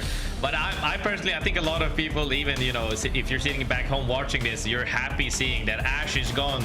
In your rankings, you've been hunted down by these snares and Ashe CP for days. And also, when you do catch a team off guard, you knock 2 people, all of a sudden they Alter TP out and you're sad again.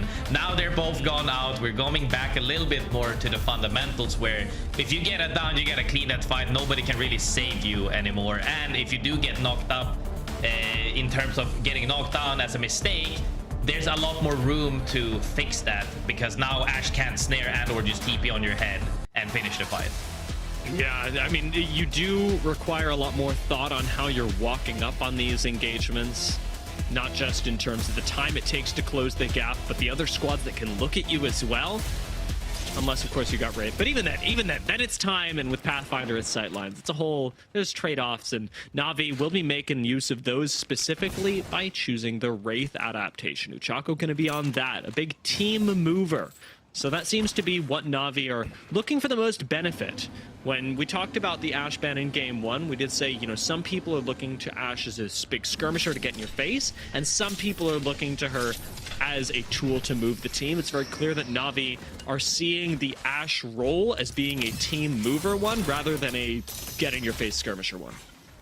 Oh yeah, most definitely. I think that, you know, both Wraith and Ashe are capable of doing both, which is why it's so easy to slot one into the other if one of them gets banned. I think that role has been played by him phenomenally so far, and in the past as of recently with all of their success, that they're opting to stay to the same roles essentially, regardless of what legend that may be. Speaking of legends, a quick update for you. Ballistic is the most picked legend in match number 3. So we won't be seeing any Ballistic, Alter, or Ashe after this game, which means E-District will not see any of those legends. Yeah, I mean, that's also one of those picks right now that, you know, you get hit by one of his Qs immediately, you're not going to win a 1v1 against that character unless that character is low swinging you. That it's definitely one of the characters that excels at helping the team perform in fights where you might not have been a strong fighting team before. But if you're not a strong fighting team, teams tend to opt for playing zone instead, and this zone is pulling more towards wall. One of these zones could even be, you know, what we have seen a lot has been where, say, Tenacity is currently playing by the Zip House, but as of recently, I've been playing a lot of ranked as well. Zone could be pulling up to the north side that we have seen before older days. Really happy with these zones currently though, but if it does end up around 3 where we saw a throw on the last land was a lot of fun, I think we'll see the same type of endings where teams will be opting to play either Zip House building and or tree area and then slowly mesh around the wall. I was definitely staring hard at Ronin because they were going up to the Zip House and was like, are they gonna oob 0 tenacity 2 minutes into the game? Fortunately they don't, but they have managed to avoid a risk. Not every team has been so lucky. This is looking difficult for Mine, especially as Dragons pop the Tempest. They know there's a couple more kills to collect. Tyler gonna get fried though, so a big turnaround on the other side of this. Mine won't be able to capitalize, but Dragons will continue pushing forward, collecting the tree as their spot to play for now. And with the Watson, you can actually hold on to this spot for a nice long while. Yeah, I mean, that's a great engage because, like I always say, if you want to fight, you want to fight early on as possible before teams have made their way in. They caught them on the macro and they got a kill for it. They're really happy with that. Now they also know if that team doesn't get to reset properly, that's an easy playmaking capability later on, because now they know, hey, if we have to push somebody, this is a duo and we could make plays off of that side. Sort of information few other teams will have. 10K in a bit of a pinch right now. We saw cybercats, the kings of barometer, wreak havoc earlier. His mind will go down. Dragons then begin just a few minutes ago. Yeah, I mean, some teams are playing a little bit slower. 10K so far, though, today have been playing really good, actually. Been adapting to the zones. Might not have had any big, like, pop-off games yet, but they're showing consistency in having spots to where they're capable of getting frags. Now the question comes to, will that one fight make it to where they can get a better spot in late game to where they can convert that into a win or not. But if you can keep putting yourself into a top 5 scenario positioning in every game, at some point you're gonna close out a game. Aurora just need to make it there. It's been a very difficult day for them, and well, they are a team to watch. Haven't quite managed to execute on making it into the top couple of squads. Looking at cybercats. Oh no, it's a feline fight. Cat versus cybercat. And Alonzi's already down. This does not bode well. I don't condone this kind of engagement. I mean, Cat though is doing really good. Taxington back on the roster again after having some questionable, you know, moments where they parted for a brief period. Now they're back together and he's already putting up numbers again. I think that they're able to convert off of this loot, maybe get a better positioning later on, but they are quite a bit away from the zone, as we saw earlier, moving more towards the wall side. Triple blue right now. I think they can opt to get purple, maybe get a mid timing speed in and see if they can fight for something. Especially having collected the care package, being one of our squads to run Sparrow. I mean, Cat and Cybercats both are teams that like to experiment with what sorts of compositions they can run for what sort of outcome. Cybercats famously doing that in EMEA. And this game, this split, Graceful, it's been the time for squads like that. 14 different team comps in this game. 14 different team comps, and it's only game number 3, only 2 Legends banned. Yeah, I'm actually so happy to see that people are able to play, you know, even Pathfinder coming back after the buffs as well again, seeing people willing to try different comps, and it's not just the one, you know, 2 different comps essentially. You either had an edge comp there or you played the zone comp, but now you have 14 different. That's just wonderful. I think that really goes to show how much hard work the devs and the balancing team have put into the game to make things more viable than it was before, where it was kind of like, if you're not picking this, you're kind of throwing, or, you know, back when even Caustic was meta, if you don't have your own Caustic, the enemy Caustic will make havoc on everybody. Now you have different playstyles that are viable, and you can make your team work the way that you like to play the game. And I think that's almost shown to be true in a lot of teams' cases where comfort picks is a real thing. And I'm watching a lot of teams in today's games run Catalyst into end games as well, something that when Catalyst was first introduced was absolutely a necessity, and now you are seeing some squads opt into it, and it really gives end game tools to the teams that I almost want to say itemize into it, that really prioritize having the end game tool in the Catalyst, that you just need to get there, and getting there will be a little bit difficult, especially if you're Zero Tenacity, a squad that I recently noted is running Catalyst, now having to likely move down into wall. This circle doesn't pull away from Zero Tenacity, but I wouldn't say that it's ending on them either. I mean, hey, we saw the earlier zone where it pulled back to mid a little bit, and then it bounced back into down base. This could be a bouncer again, and, you know, could throw people off. But the thing that I'm scared about for them specifically is the east side. You have 2 teams roaming and potentially 10k, and maybe even one of the southern teams if they opt to fight for the same side. Like we saw before, 5 teams fought for the same side in the second game when I watched as well. And when you have that moment where everybody's on the same timing, anything could go down. Stinger bolt out. And Nemesis on the low ground have to expend a Catalyst while in the mid game just to keep themselves alive. Even then, it's a bit of a risk as Remix Powers could get swung on at any second. Is going to make it through over to the rest of the team, but Team Nemesis still have to fight off of the low ground. Not an ideal position, and Zuni doesn't get to do any damage before his shields get taken off. Yeah, I mean, it's a scary moment when you have weapons like this, when one team ballistic ults and immediately you see a Devo in your face. It is terrifying. You want to make sure you don't overswing. But now GoNext though, 1 down already into a fight there as they're trying to make things happen. From Nemesis to Nemesis, Attenum taking his out, is going to get swung on by Denze, completely caught off guard. GoNext in the middle of the Prowler Caves will go down. SJP2 making short work of the fight as Trix up on high ground in Cascade is dancing with the devotion. No turbocharge here. It is all positioning, all play from the high ground. Black Venom gonna keep this safe for Trix, but both squads gonna have to move out of Cascade in a few moments. Yeah, I mean, we're starting to see, you know, we saw on the eastern side, SJP2 fighting in the caves right there, and now we're seeing on the southern side, people are fighting. People are on the same time right now, and it just comes to a shove where who's going to start the engage because another team will join their fray. Trix, however, noticed something and said, hey, let's just move ahead and see if we can hold them out, but we need to scout ahead to make sure we don't get held out before we make a play. I really like that Black Venom and Trix go ahead first before Tryhard Thor. As the two mobile, safer legends, they make space for the Watson, who is otherwise immobile and vulnerable, to cross without getting suddenly beamed from behind. So really nice play by Atlas, just keeping in mind the weaknesses and strengths of their composition. But now the holdout is still theirs to deal with. Out comes the Tempest. Atlas do not have one to respond with, so they've got to let this go. Looking to take the fight still from high ground. They've retained that advantage, but Nemesis are completely uninterested in firing back, only at taking high ground away from Atlas, and it seems to have worked for now. Trix is going to be forced to use the portal to get his squad just that little bit further ahead, and this should work just fine. Nemesis are coming up behind it, though. Remix Powers looking for a way in, and this is not being given up by Nemesis at all, but Zuni gets traded back. Off angle taken by Trix. Kaisha's in no man's land, and I really like the way both these teams are playing it right now. Nemesis playing for the low ground, but playing for control and aggressively at that.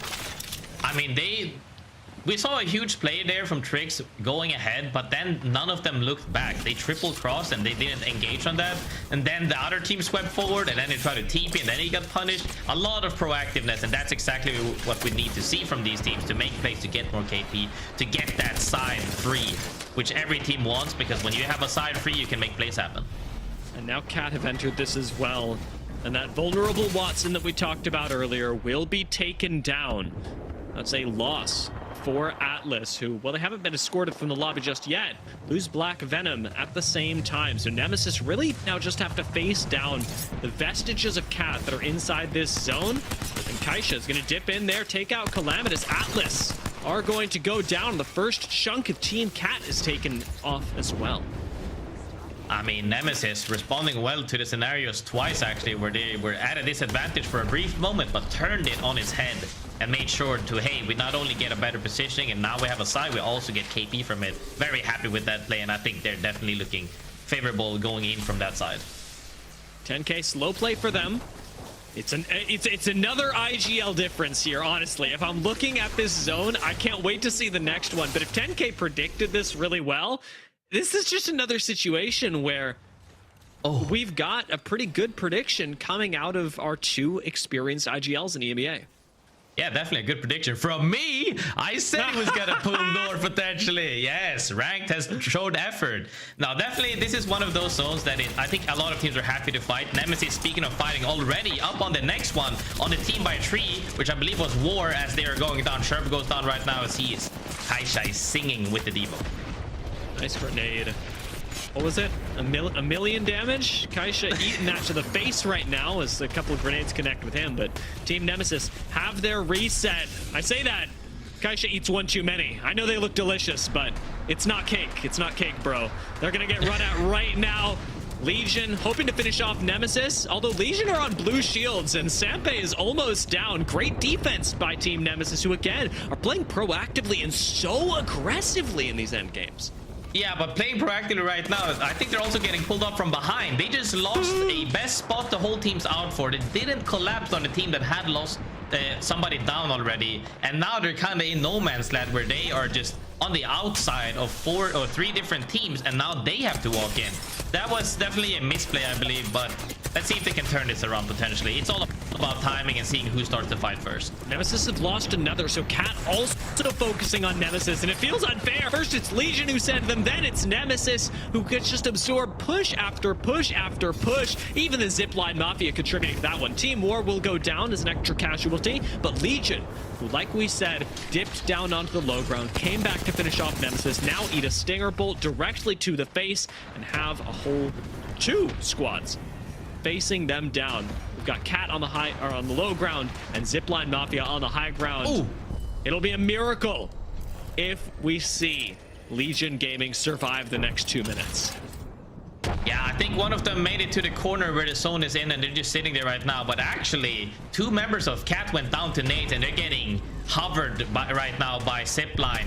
Oh, and no. They are trying to survive, but when you have 2 teams angling you from different sides and getting nade spammed, it's gonna be a tough reset for them. Legion got a respawn as well? I mean, out goes the last member of Cat going, I'm not dealing with this. Dragons will meet their end as 10k take a little bit more space inside of the wall. Moving up slowly, taking control. I mean, the biggest thing right here, we saw them on the outside of this specific building. They're playing crypto, Dia. Do you know how easy it is to just lay a drone on top, EMP, and then send it? I would love to see that on a replay potentially, because I love EMP plays, and when you wipe a team like that, it feels great. Zipline Mafia didn't get the chance to wipe Cat before. They're looking now at Legion, who have somehow made it out of the corner. It is a miracle that Legion are still alive at this point in the game, but Zipline Mafia, it's now their responsibility to clear their backs as the zone is going to push in 10 seconds, leaving neither team safe. Zipline Mafia can't rotate with Legion at their back. They may not be able to rotate at all, as Cat will eventually be cleaned up. The Zipline Mafia putting up the defense of their lives on the low ground with WeQ facing off against Miscam.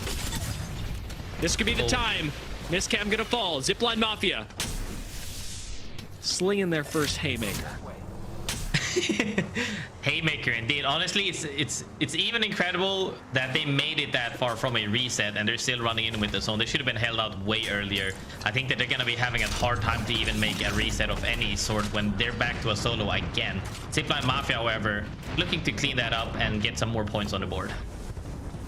Zero Tenacity holding on to the high ground that they have the whole time, where Zipline Mafia, with that search you mentioned, will come up empty-handed. Cybercats got pushed into and will expend the ultimate to try and reset, but even now, being focused themselves, the Cybercats could be in big trouble. Feud of Bow gonna connect once, but I'm not seeing it connect for any big flashy damage. Out comes the shield break, and that's enough for Zero Tenacity to move forward along the wall just to a little bit of cover for the squad. Bocek Peacekeeper, not the loadout that you'd expect, but the one that Zero Tenacity will happily take right into the faces of Na'Vi. That's a triple swing that no one from Na'Vi expected. Fuda will go down almost, but end up taking out Na'Vi in the meanwhile. Now being shot in the back, however, Zero Tenacity have got problems. Na'Vi on the verge of being finished off. Reply Totem going to go down. Out come 10K once again, taking yet another building and actually making this work really well for them with the instant Watson setup. 10K share space with Ronin.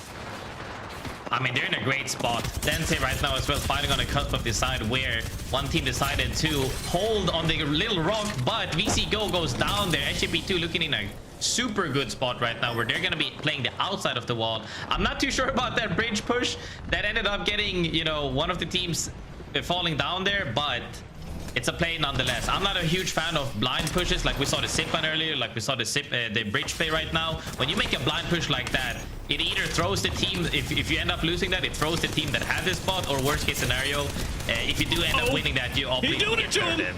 He's doing it to him. Getting that huge right now with the thermi. Fuda has no issues taking fights. 1 HP, 100 HP. It doesn't matter how much you or he have. He's making a difference for Zero Tenacity. Zero Tenacity, absolutely the squad to watch right now, by the way. They have had 2 big games, neither of which resulted in wins, but both of which resulted in them getting top damage in the lobby. This could be yet another one. Yeah, I mean, they're in a super good spot right now. They did fight for this, and they got several KPs along the way. Now, if they can just hold backside so that they don't get dropped on, they will have more space to poke their heads out and potentially get even more kills. Danex playing slow. Ronin's high ground challenge. Remember, they had 10K underneath them. Bit of a grudge match between these two squads, especially given the whole Nasky thing that happened this week, but I don't see 10K pushing up to finish this off when SJP2 are basically right here to do it for you. Nate under an incredible amount of harassment right now, and it's only going to get worse. This push from Aurora, maybe a little bit ill-advised if I'm honest with you, but it was funny to watch. Ronin will end up falling. SJP2 now facing down 10K immediately are going to disengage, playing the outside of the wall, playing where it's safe, graceful. Nobody else is here. SJP2 just have to hold on to territory. I mean, they did manage to fight for that wall earlier on that cliff rock. Now they have the outside wall. I think this will be scary because it's only a few teams alive, right? There's only 3 teams alive right now. Who will make the play first? Because the safest team is SJP2. Zero Tenacity have some area. 10K is out first. Who will they opt for? Will they opt for the outside wall fight, or will they opt for the underneath the bridge fight? They can coexist if they push Zero Tenacity up to the northern side, but at the end of the day, we're not seeing any, you know, we're not seeing a full send just yet. It'll be at least another 50-60 seconds, I would think.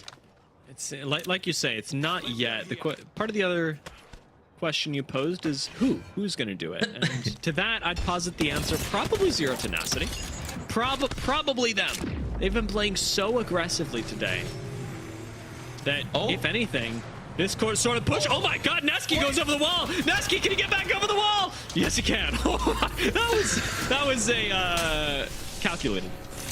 I'm not gonna lie, he made it out and I'm happy he scouted. They have a crypto drone that. What do you do with it? Yeah, Kashara definitely with the burgeoning responsibility. Catwall's gone down though, and it is Zero Tenacity that will push up first. Futa gonna get fried, and that spells bad news for Zero Tenacity. SJP2 defending well and not overextending to finish off Zero Tenacity. Instead, letting 10K do some of that work. Catalyst Wall is going to go down. 7 drops right next to Zero Tenacity, and 10K played quiet as well. They don't want to take it until second is guaranteed, and now that it is, they push up. First member going to be knocked, and 10K play the patient game, and they end up scoring big in game number 3.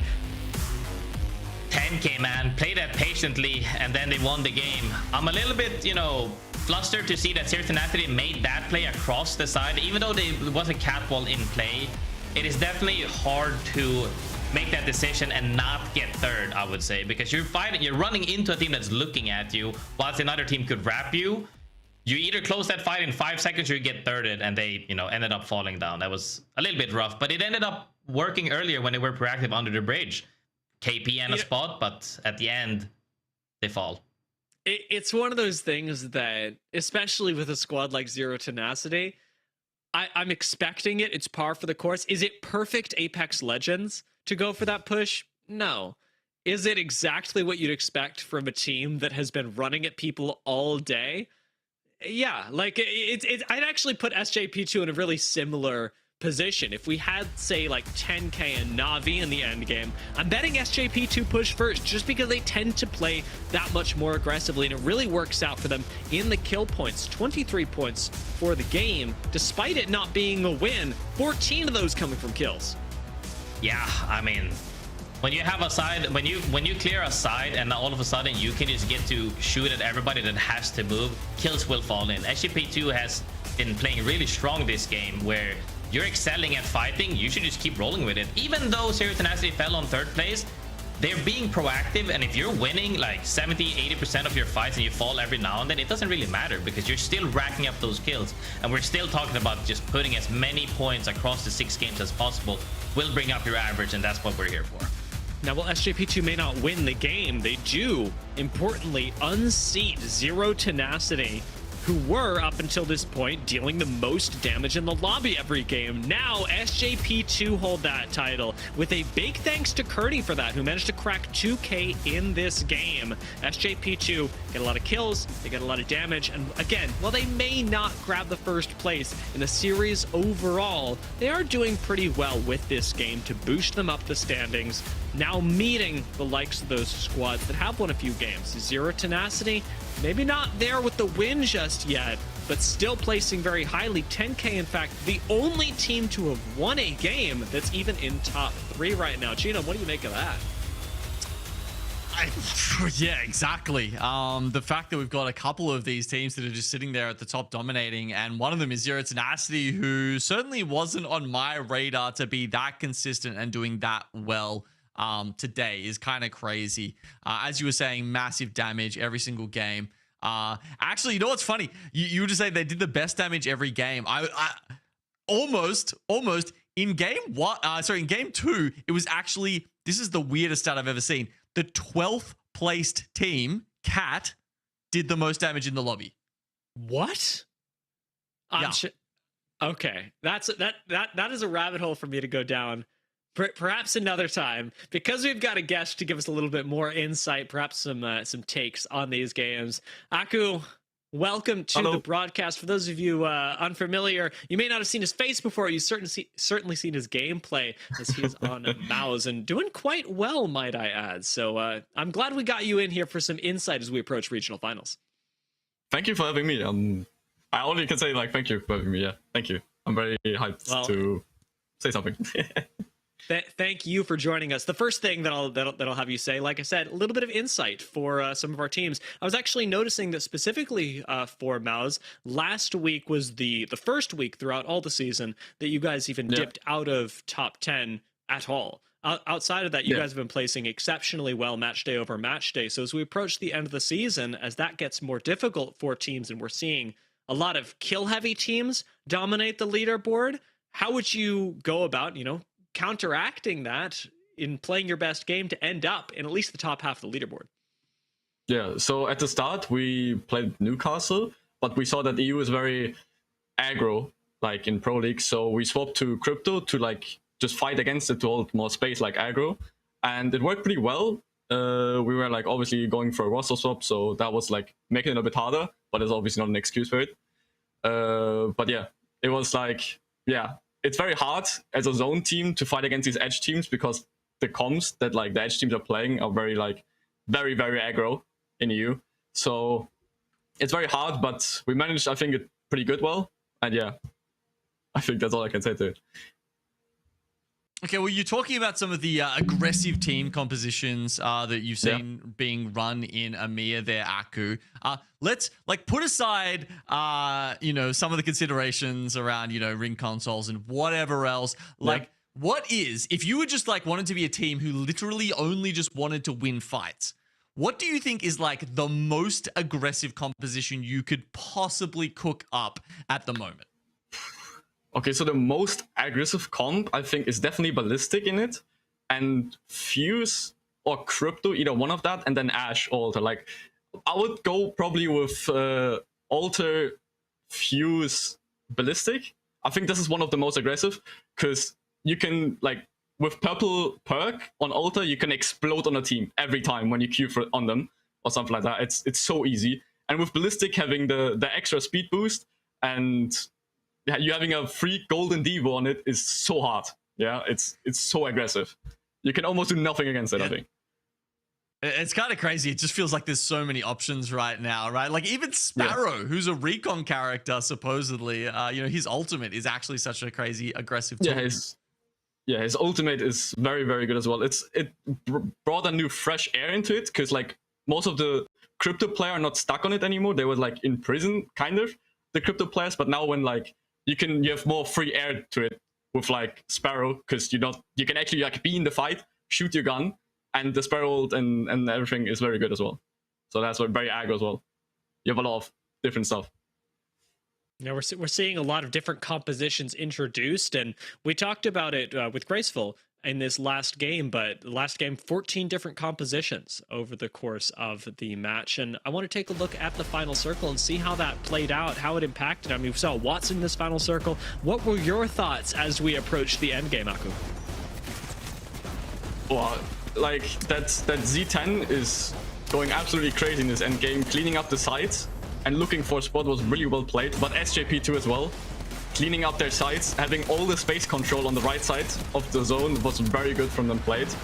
And most of the time, just Z10 just ran at the people and just absolutely nuked them. Same with SJP2, they just cleaned up their sides, had all the space to play. So that was very well played from them. And 10K as well, being at the bottom there, just waiting it kind of out. But picking up, I think they picked up a couple of kills as well, I'm pretty sure. But they, all of them played it really, really good. So yeah. Yeah, I mean, it was funny to watch 10K go, I guess if you two are going to fight, we'll just let it happen, right? That's a free win for us. And SJP2, I mean, you've played against them. They love to fight almost as much as Z10. Yeah, they definitely do. SJP2 is definitely an aggro team. I'm glad that they got their bit of action, especially towards the end game, and still ended up with a pretty hot amount of points. And speaking of things that are hot, I would love to hear a little bit more about the hot takes that we like to run here. I know the pressure is on here, Aku, so whatever it is, whatever's on your mind, give us a share. Okay, so my hot take for today is that some of the pro teams don't actually know how to fix issues within the team. After losing a fight, they often focus on the wrong things, trying to fix random moments that happen during the fight. But they never address the core problems of it. Was the fight good? Is the fight giving us any reward, like a better spot or loot we need? sometimes they even drop a player in an attempt to fix the issue, but most of the time that doesn't solve anything at all. They're not making the same mistakes over and over again because they're not looking at the core problem they're facing. It's bad for the team, unfair for the player who gets dropped because of it. And because we have that roster swap rule, you can almost like swap a player almost every week. So yeah, definitely have to look more into like what view and just like focus on the core problems and not on the fighting ones. You feeling that, Genome? I saw you nodding your head. No, I love it. I love it. You know, I think people do get bogged down in the details sometimes. And I think what Aku's saying here is they really need to step back, take a look at the macro as well and see, like, you know, why are you in that position to start with? Not just like, you know, why did this one player like peak a little bit too much and then get shot and go down, right? Because that's a very end of the line problem. You know, I think, yeah, Aku's really, he's hit the nail on the head there. Yeah, Graceful, you were talking about actually objectives as well earlier, and I imagine you resonated with the, well, not just is this fight going well, but why are we taking it? Yeah, most definitely. I agree and I disagree to a degree. I feel like that teams do know that, you know, mainly a lot of these teams, you know, depending on we're talking bottom 10 of Pro League or we're talking, you know, lower or higher, we're talking about, you know, they probably know which fights to take. If you're an edge team, you know which fight and timing you have to take. But a lot of teams do end up dwelling on smaller stuff like, oh, you should have swung with me on this. We didn't swing that. Oh, you misused your ability. When you're saying the objective is, hey, should we even have taken this fight at all? And teams do tend to focus on different stuff. You know, teams that are frag heavy tend to look more tunnel vision on the fighting, whereas teams that are just focusing on macro might focus mainly on the objective of, was this even a good fight, or should we just have, you know, like we saw Navi, we shouldn't even have fought, we just ran through on the first opening we had. And we see the teams that do have these potentially good VOD reviews and maybe coaching as well do better, and that's really good to see. And yeah, I mean, a little bit yes, a little bit no, sometimes good, sometimes bad. I would posit that's a good thing, right? Like, it's hot takes, right? So if it's a little bit of agreement, a little bit of disagreement, I'm going to say that's a win for the hot take and a win for having Aku on the broadcast. Thank you so much for joining us, Aku. Thank you for having me. It was nice to have. Thank you. Well, I can't wait to have him back again, be it on broadcast, be it in the game, because Mouse have been certainly a team to watch, although not a team we get to watch today, because otherwise he wouldn't be on the broadcast. That's how that works, unfortunately. I wish we could just pull somebody right out of the game, but they tend to be focused on a few other things, Graceful. Things like preparing for E-District, the map that's coming up. Yeah, I mean, you have to just refocus. Even, you know, if you had a good game, maybe that's a breather you take, you know, take a little snack break, take a little talk break. If you're feeling good, cool your head a little bit, and then if you're not feeling that good, cool your head a little bit. Regardless, that reset is super important, and they need to focus on that, because if you had a not stellar performance so far, we're about to hit the point where you really gotta make some progress.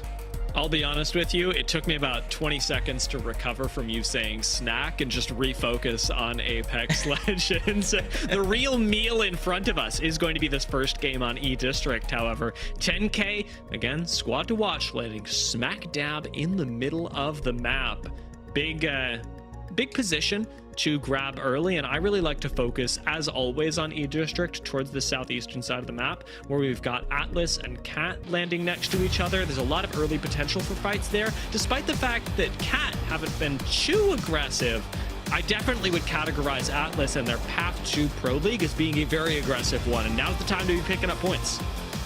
Yeah, most definitely. I think that we have seen some shifts in general where teams that were aggressive aren't as aggressive, and that tends to happen as you go later into Pro League weeks. Now that you have teams needing to do or die, people get, you know, a very common thought is, hey guys, like, we're looking at the leaderboard, some of these teams have to get bangers and they will make haymaker plays, and we have to be aware of that. So what that ends up doing is that teams that might be aggressive normally are a little bit more passive, and that could be to their detriment, or that could work out for them as well, because we have seen a lot of aggressive and proactive plays work out in the long run so far, but also a little bit of defensive play. Like we saw SGP2 hold off there at the end, and we saw before as well, you know, Ronin hold off for the second place earlier on as well.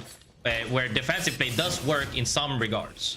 And one of the large shifts that we could see is due to the fact that Ballistic is now no longer playable. Ballistic is banned for the rest of the series, and that could also hamper a lot of the aggression that we're seeing from squads. From the get-go, we've had Alter removed, we've had Ashe removed, we've had Ballistic removed, and those are 3 big playmaking tools that you can make in 3 totally different scenarios. As we continue removing these tools, a lot of aggression also gets maybe not even dampened, but reshaped into a different sort of format that teams need to be able to make use of. We're seeing a lot of Fuse picked up this game. Sparrow and the Ultimate, also a big tool that you can make use of. So different teams are going to find different answers as we go on. But in large part, the answer to this game has been Fuse. And that aggressive legend is going to be the most picked in this game. And that means that it's the banned legend for next game. Yeah, I mean, people are trying to not lay off the gas pedal right now, because when you had pretty much the 3 most aggressive legends currently active in the, in the meta deactivated, you're gonna opt to try to keep it going, because you wanna not, like, if aggressiveness is working for you, you definitely don't want to let go of the pedal, because that's working for you. But if you're not that person, you're really happy because you're like, hey, we struggle with that comp, now we can opt to a more solid, slow, maybe triple swingy comp rather than one guy making plays on their own, and that could help them. Absolutely, absolutely. And there are squads like, I'm going to draw your attention, like Cat, that are going to do that. They're going to swap in Fuse, they're going to play Pathfinder, they're going to play Bangalore, they're going to say, let's get aggressive. Then there are squads like Ronin that are going to play Mirage Maggie Pathfinder. Totally different read. And Dragons, we're not going to rely on the legend picks, but are just going to go for the rat play. Hasta la vista, Shax. I do wonder if they actually get to finish this off with the ungodly amount of nades. Sorry, I forgot we were playing so much Fuse this game. That's a full res as the nades were going off onto Totem. And Dragons, as much as the play worked out for them, don't get the kill. I mean, that's a great use of nades, like a utility in general. You can stall out that push just by throwing nades on repeat, and if they full commit, they might even get wiped there. Dragons, a little bit sad, like happy with the ambush, sad that they couldn't close out the fight, but at the end of the day, both teams live, and they can make more plays in the future. Yeah, and both teams playing it quite well. Totem immediately on the reset, knowing that they have to expend what little utility they've collected so far just to keep themselves alive. That kind of heads up play. You're not holding on to resources for the end game. You're expending things like EMPs early as VCGO get EMP'd. Looking for their entrance into the fight, but seems to be going all right up against the cybercats. Ilanzi on the high ground is going to be forcing people down as Noto and Kiner both fall. Ozus follows up to this and is going to be taken down himself. So a bit of a trade. Ilanzi holding things over for the cybercats, does get hit, shoots Tier on the back, but gets shot himself. That's a double angle onto the cybercats and a triple wipe onto them as VCGO turn that fight around, give him the old Uno reverse card. That wasn't an O for me as in wow, that was an O for me as in yeesh. That was very sloppy, because when you have, like, not even just from the POV we saw, but when you're split dropping one by one, going down one by one, like when the team can just focus you one at a time, it's almost impossible to make an impact in the fight. So you gotta make sure that you're either dropping together or you're fighting together, because when you're split like that and you don't have like Ashe that can quickly reposition, that really goes to show how, like, the fundamentals teams have could get not covered, but a little bit helped with the character legends themselves, just with their toolkits. If you have bad positioning, all of a sudden you have Ashe, you no longer have bad positioning. If you have bad aggressiveness tendencies, and now you have Fuse to start helping you open up the aggressiveness, you're gonna feel a little bit more confident. Some teams are definitely taking a hit with that. We could see Sparrow be the next big legend to actually make up for some of those missteps, giving you so much information and damage and mobility at the same time. What does this guy do? Nemesis being a squad to run that, playing around the outside of Energy Bank. Most squads have actually chosen to move into Energy Bank pretty quickly. It's squads like SJP2, Cat, Atlas, and VCGO, even Ronin up to the north, that are sat outside of the subsequent zone, although Cat are technically in this one, for whatever that's worth later. Yeah, I mean, I think a lot of, teams are happy with the zone being here as well, because it's definitely a super playable zone. But despite being, you know, center zone and people are very happy of going early, you're also very happy of being late, because there's like, how many chokes are there on the way to center? There's like 10 chokes and doors you can hold. Like nobody should be dying early here unless you're trying to fight for the same choke. But unless you're getting ambushed like we saw earlier on by dragons there, like teams shouldn't be falling really. Yeah, a squad like Cat actually will have full information as their initial rotate gets them a survey beacon, revealing that SJP2 and Ronin are the only squads near them, and even Ronin's still pretty far away. This composition, really curious to see how it'll work. I mean, it does speak edge, it screams edge even, but does it scream actually end game win? That's what I'm unsure about with the Maggie and the Mirage. I mean, Mirage is fun, but I'd classify myself as a doubter here, Graceful. Yeah, I mean, you could definitely argue for, you know, the support pick, really, right? You could argue, should they have gone Lifeline instead? Should they have gone something else if they want to keep up that aggressiveness? Even throw in a Gibby in there if you want to keep that aggressiveness to bubble up on people. You know, there's plenty of options there. I completely understand why you would be doing that, but looking at the zone, though, still dead center zone. Nothing will change so far, and even the people on the edges will be completely safe next zone as well. We won't be seeing any action as of yet. Outside of if a team gets UAV and they see that they're isolated, capable of fighting somebody, should be a rather slow game here. Cat and Ronin, maybe the next piece of action that we get. Not those squads in zone, strictly the ones outside of it, because they've got a little bit more space too. Remember, SJP2 can walk up on this, so the fight does have to be closed pretty quickly, and taking out Hoodie, a great way to do that. Ronin, immediate disengage, their composition not set up to be jumped on, instead to jump on other people. And so Cat get the quick and easy point off the back of this, and now hold the entire northeastern choke. Yep. Super solid spot to fight for. That's what I said before. There's like 10 chokes you're fighting for a side. As long as they get to keep a side clear so that they don't have to look two ways, everybody should be happy with its positioning.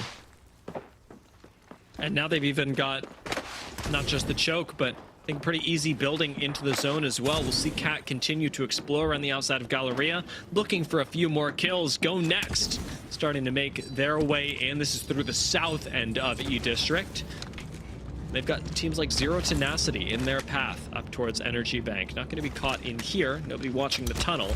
But as GoNext emerge from it, they'll have the chance to take a few pot shots at folks. Hemlock Devo for Attenum. Pretty mid-range. Not a whole lot of close range up in this guy, but I suppose the Devo can really do anything once you get a certain amount of attachments. No, Devo is definitely close range, 100%. You let that sink. Like, that's your close and mid range, and then normally, I'm pretty sure he's probably looking for a Peter, so he would be playing Peter into Devo. Hemlock will do for now because he can also poke long range, especially with that 2-4 on it as well. It's a super solid pick until you get that Peter that everybody's looking for. Yeah, the 30-30. Like you're talking about, 2 tapping purple shields, it doesn't get old. It's that you get that dopamine every single time, or I certainly have this split. Reply Totem. Still going up against Dragons. Funny to see these two teams still looking at each other. I mean, they're just, hey, dude, don't come back. And they're like, yeah, we're trying to do it. And I think they're just squaring off because right now it's gotten so late that they're both probably paranoid that somebody is close nearby to do something. So unless they get a humongous opening, like, they should not be doing any plays like this. Even Reply Totem sitting more on the outside, the more exposed side of Energy Bank, does have to watch multiple angles. Shek's doing a good job of that. Just keeping an eye on the door. Dragons have their door popped open by 10K, who are getting a little antsy after their win just last game. Nasky pops out to just see what's going on. Ronin get a respawn on Hoodie, which will be really nice. This is technically outside of zone because Ronin were playing edge, so I don't think anybody will be coming up to fight them, but they still could be gate kept on the way in. Ronin not out of the woods yet. Yeah, I mean, reset in this zone as well. Like, we're about to see round 3. The zone doesn't hurt here. You're not scared at all. You can easily med. You can even med 3 ticks next zone closing. So you're still happy with that.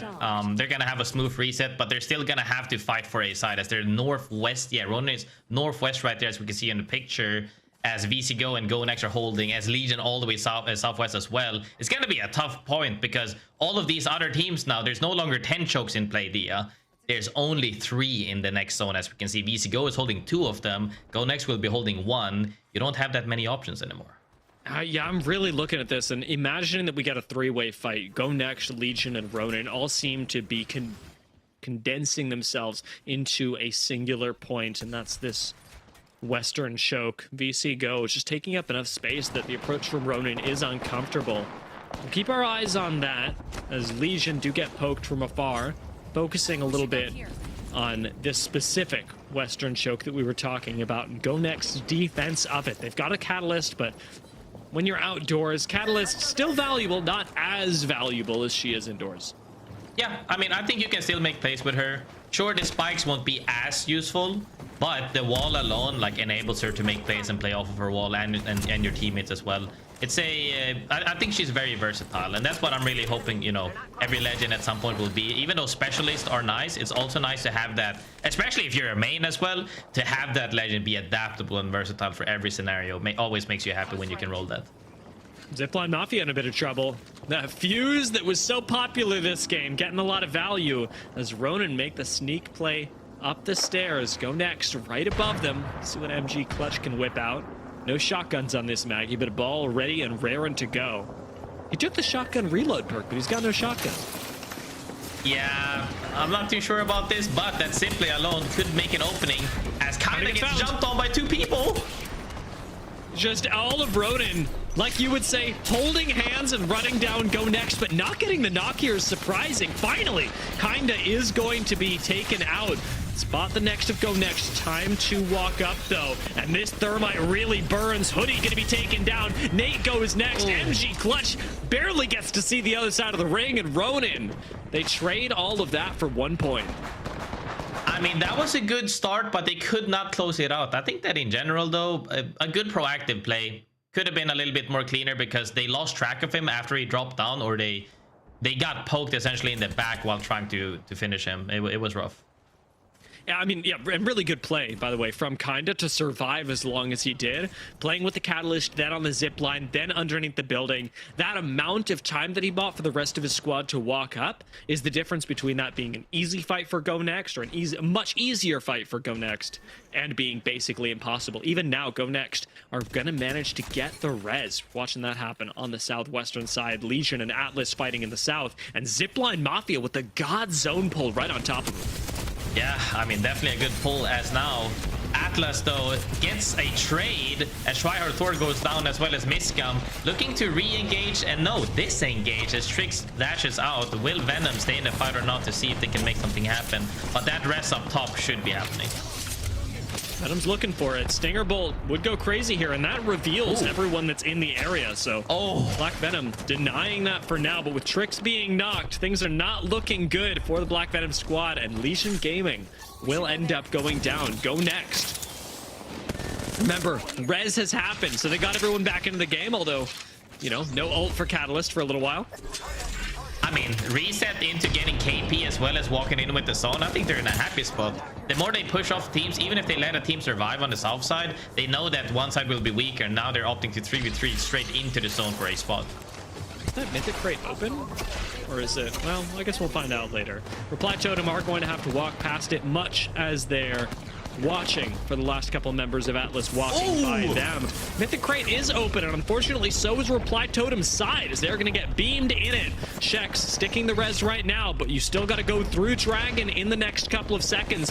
Na'Vi starting to move up. This is on the north side of the zone. Taxington beams the Arca. Na'Vi turn around and manage to trade back, but their health bars are so low that Uchako has to make the last stand on 10 HP, gets the regen. Trick swings, or rather Calamitous swings on him, closes it out, and Cat will be king of the hill. That looked a little bit rough for now for Cat in the beginning, but then Cat returned the fire and got that. Dragons, however, stayed aggressive since that earlier one mag by T, as now Swinny is spraying down the knockdown shield. Aurora gets eliminated as they get a reset as well. They've been so calm in the beginning, and now they're just going ham. They're just sending it.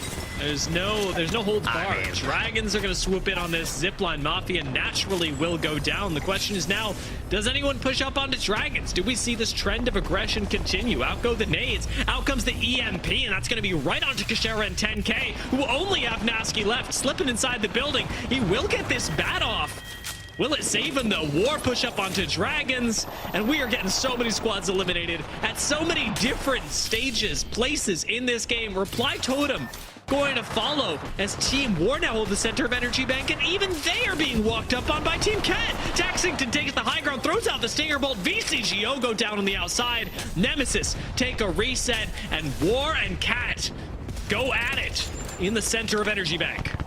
I mean, action to the left, action to the right. All teams are currently fighting with this zone closing out as the zone is also moving. Still dead center zone, essentially. All the teams on the southwest side, we're talking like 4 teams. Team Nemesis, Tenacity, GoNext, and I believe 10K was nearby as well, are gonna have to collapse here because that bridge is where the zone is in. Nobody wants to keep that up. Miracle the 10K is still alive as well. Last we saw, Nasky was barely keeping it together with the shield bat. Rest of 10K, I suppose, still in this. Kashera even getting a knock right now and eliminating GoNext with the help of Z10. Moving 10K up to top 5. Nemesis looking down at Zero Tenacity and picking up the first knock. Could be the end of yet another squad, but another team joins the fray. It's Team War, helping play the defense for Zero Tenacity on the low ground and keeping Team Nemesis at bay. 10K will go down, 4 squads left, and Team Nemesis and Team War, both with these little bits of high ground, are poking each other and everyone else. Zero Tenacity will fall, top 3, and Nemesis may even make it top 2 with a few well-placed shots. Cat, sitting as a duo out in the corner, are watching and waiting for their chance to strike, because otherwise it's really a battle between Nemesis and War for the win. I mean, I think though that Nemesis as well knows where they're positioned, and maybe even the fact that they're just a duo as well. Now that you know that, which player you're opting for, you're trying to win the game or you're going to secure points and placement. A lot of teams tend to go for the win when they should really be opting for the consistent point, because getting those, let's just say, 2 kills plus placement is huge value compared to potentially getting third with nothing. I think we're gonna see Cat, however, trying to play this as slow as possible, but what I really would like to see is if they can push the other team back. But as I say, that Team Nemesis opts for the second placement with the kills instead, which is a smart play in my opinion. Stinger Bolt is well timed. Nemesis spending their time here, especially as this cat wall goes down, is very risky. They're gonna get swung on. That is crazy play out of Taxington. Nemesis punish it with extreme prejudice, now making Cat a solo and managing to hold on to this corner. But War, they smell the weakness. Adam going to swing out to the side, keeping the name of Cat alive as Sherb and War flank on both sides. It is a matter of Nemesis committing forward, and they do, but Sherb swoops up, shoots him in the back, taking out Team Nemesis and leaving Cat at second place. They know what's going on. Sherb knows what's going on. It's a solo against Team War, and nobody stands against Team War in game number 4. What did I just say about trying to play for the win when you can get the guaranteed kills and placement? They were happy with that. KP did not finish out that team and then ended up getting third, which is very sad. Arctic, however, Sherb, did you see that swing from Sherb? They immediately saw that wall play, opted to flank around to put them in a pinch, forcing them to go for the wipe on the team, and just won the game, plus got extra KP. That's just the discipline I've been talking about. If you know, and we saw Sherb earlier today when they won that game as well, he didn't swing even though it was a 3v1, and here he is swinging, calm and collected when he needs to be, hot-headed and aggressive when he needs to be as well. Really good so far from Sherb.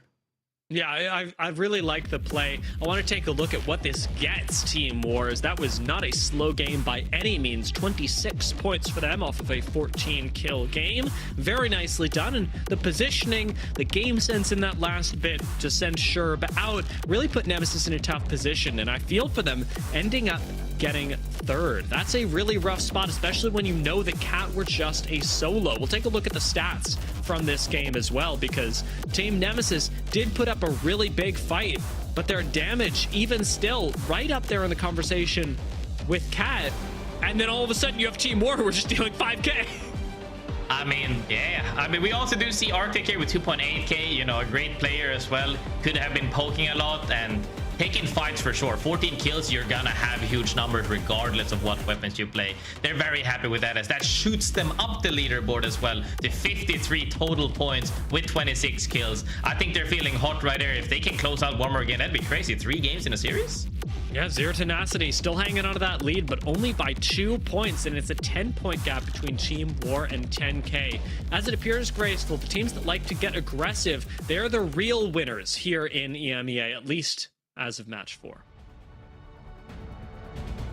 Well, I mean, we'll I find think out that, if aggression. It's okay. It's all right, Graceful. I love you very much. We'll find out if aggression ends up benefiting squads even more as the day goes on, or whether we see 10K start to shoot up and other squads that are more, let's shall we say, passive. We'll find out after the break.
Sony InZone, the official monitor of the Apex Legends Global Series.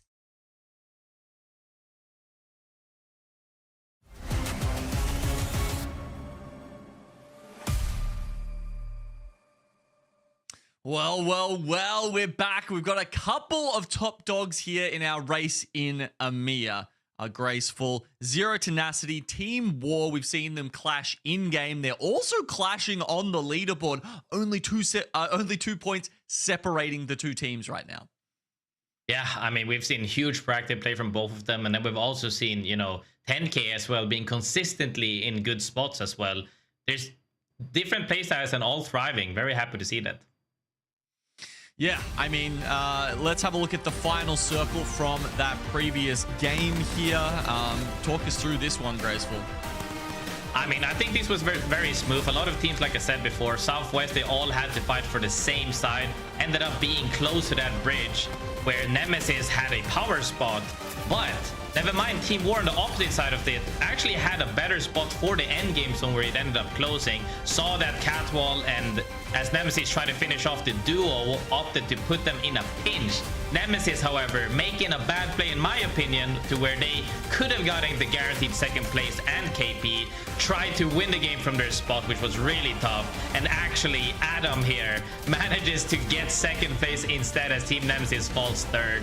War, however, really good display of being proactive and making plays when it needs to be. Yeah, I mean, we kind of saw that situation play out differently in game one, where we had...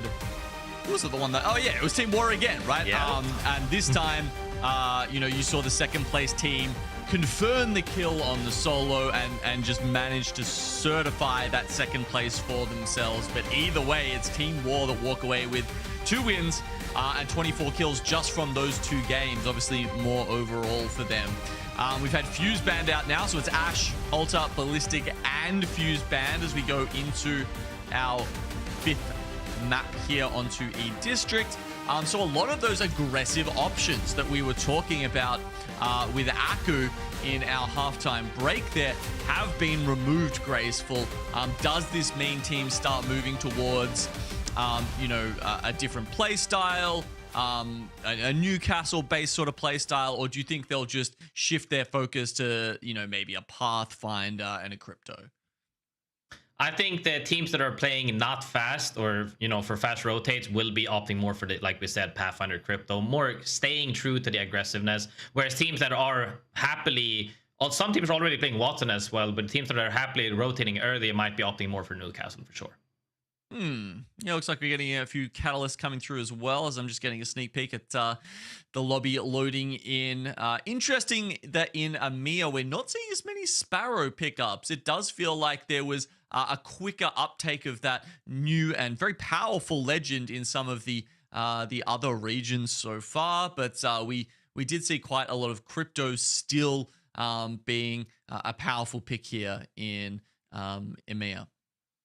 I think Crypto is actually one of my favorite picks because he's very versatile in a way that, you have both defensive capabilities and offensive capabilities. As, the other characters, like we saw here, Alter, Ballistic, Conduit even as well. Changes happen all the time, and I think it's good to keep things fresh, and to keep things fresh, you gotta stir the pot a little bit. Yeah, I think these are great changes as well, like not only for ranked in the game in general, but also for competitive play, particularly the Alter and the Ballistic ones. Conduit has had a couple of buffs in a row now, but I still think, unfortunately, it's not enough to move the needle for her. There's just other better support options for pro play, whether that is support Alter, whether that's Newcastle, or even taking Watson with that revive pick, right? There's just a lot of alternatives there. Whereas I think, that the Whistler from Ballistic was feeling quite oppressive, so I'm happy to see those changes. And Alter's get out of jail free card with the Void Nexus was like just a little bit too good in every situation. So I think both of those changes, do you think we're seeing the impact of those here today? Oh yeah, most definitely. And as you said as well, the Whistler specifically and other, I would even argue Alter Q as well, but especially Alter Portal, it just kind of shuts down and feels very oppressive in many ways. Not only like aggressively as when you get queued through a wall, or even you get whistled and then you get swung. The fact that the Whistler also does damage, the fact that when you do knock two people and they just immediately TP out, and there's such a long time before you could chase after them, even if you had such a huge advantage, was frustrating, I would say. And now as they tend to, I'm a big fan of do it little by little to make sure that it's, I don't like it when we hit the nerf hammer too hard and immediately it kills the character. I would rather try a little bit by time and see where's the sweet spot. And I think those are definitely great changes in that direction.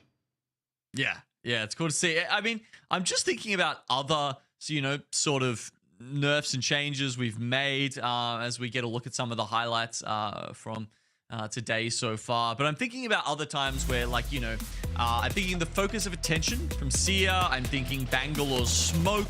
They've changed to take the damage away from those abilities, but they've still retained some amount of utility and usefulness. And it's making me think about the Whistler and be like, I don't know, is there a change for the Whistler where you take away the damage, but maybe make like the stun a little bit, not the stun, but the removal of the ability to shoot for a little bit longer or something like that? What do you think about that option? Yeah, I mean, I think it's a really interesting format of, hey, I hit you, now you will overheat and it will essentially stop your spray and you can't do damage for a brief period of time. I don't like you said about the damage, never been a huge fan of damaging abilities because I feel like the gunplay should be the deciding factor in damage. Some can argue that, hey, GB ult is fine because it's an ultimate, but raw abilities, never been a fan. We saw that on CRQ on release. Omega lul. We saw that on Bangalore smokes and it could even knock people. No, thank you. I think that we're slowly getting to the sweet spot though. But yeah, I know, but I'm saying that I don't like in general that abilities do damage because I want to die to a gun skill, not like a Q press. That's all. Yeah, I mean, it was hilarious. I feel like we haven't seen it because Bangalore's just not been in the meta as much. But in more campy metas, right, there were definitely times where teams were literally just sitting there and Bangalore smoking someone for like 10 minutes in a row in like a skyhook zone or something like that, just trying to get their Evo shields up. And it was just like, do we really need damage on this ability?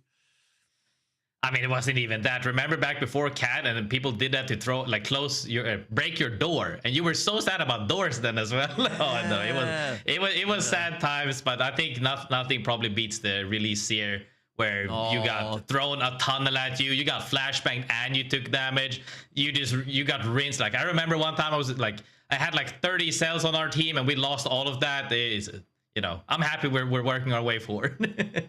Yes, yeah, I agree. The release focus of attention was like absolutely the worst we've seen in terms of obnoxious abilities.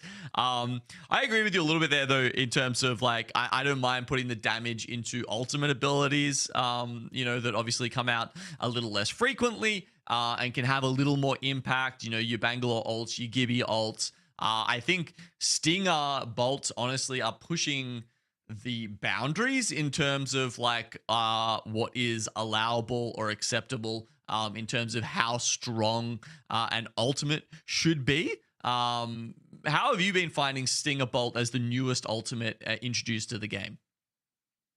I think it's been really interesting so far because it has a lot of versatility to it. You can either use it defensively to stop push, or you can use it offensively to deny space to where you're forcing them to, you know, go out.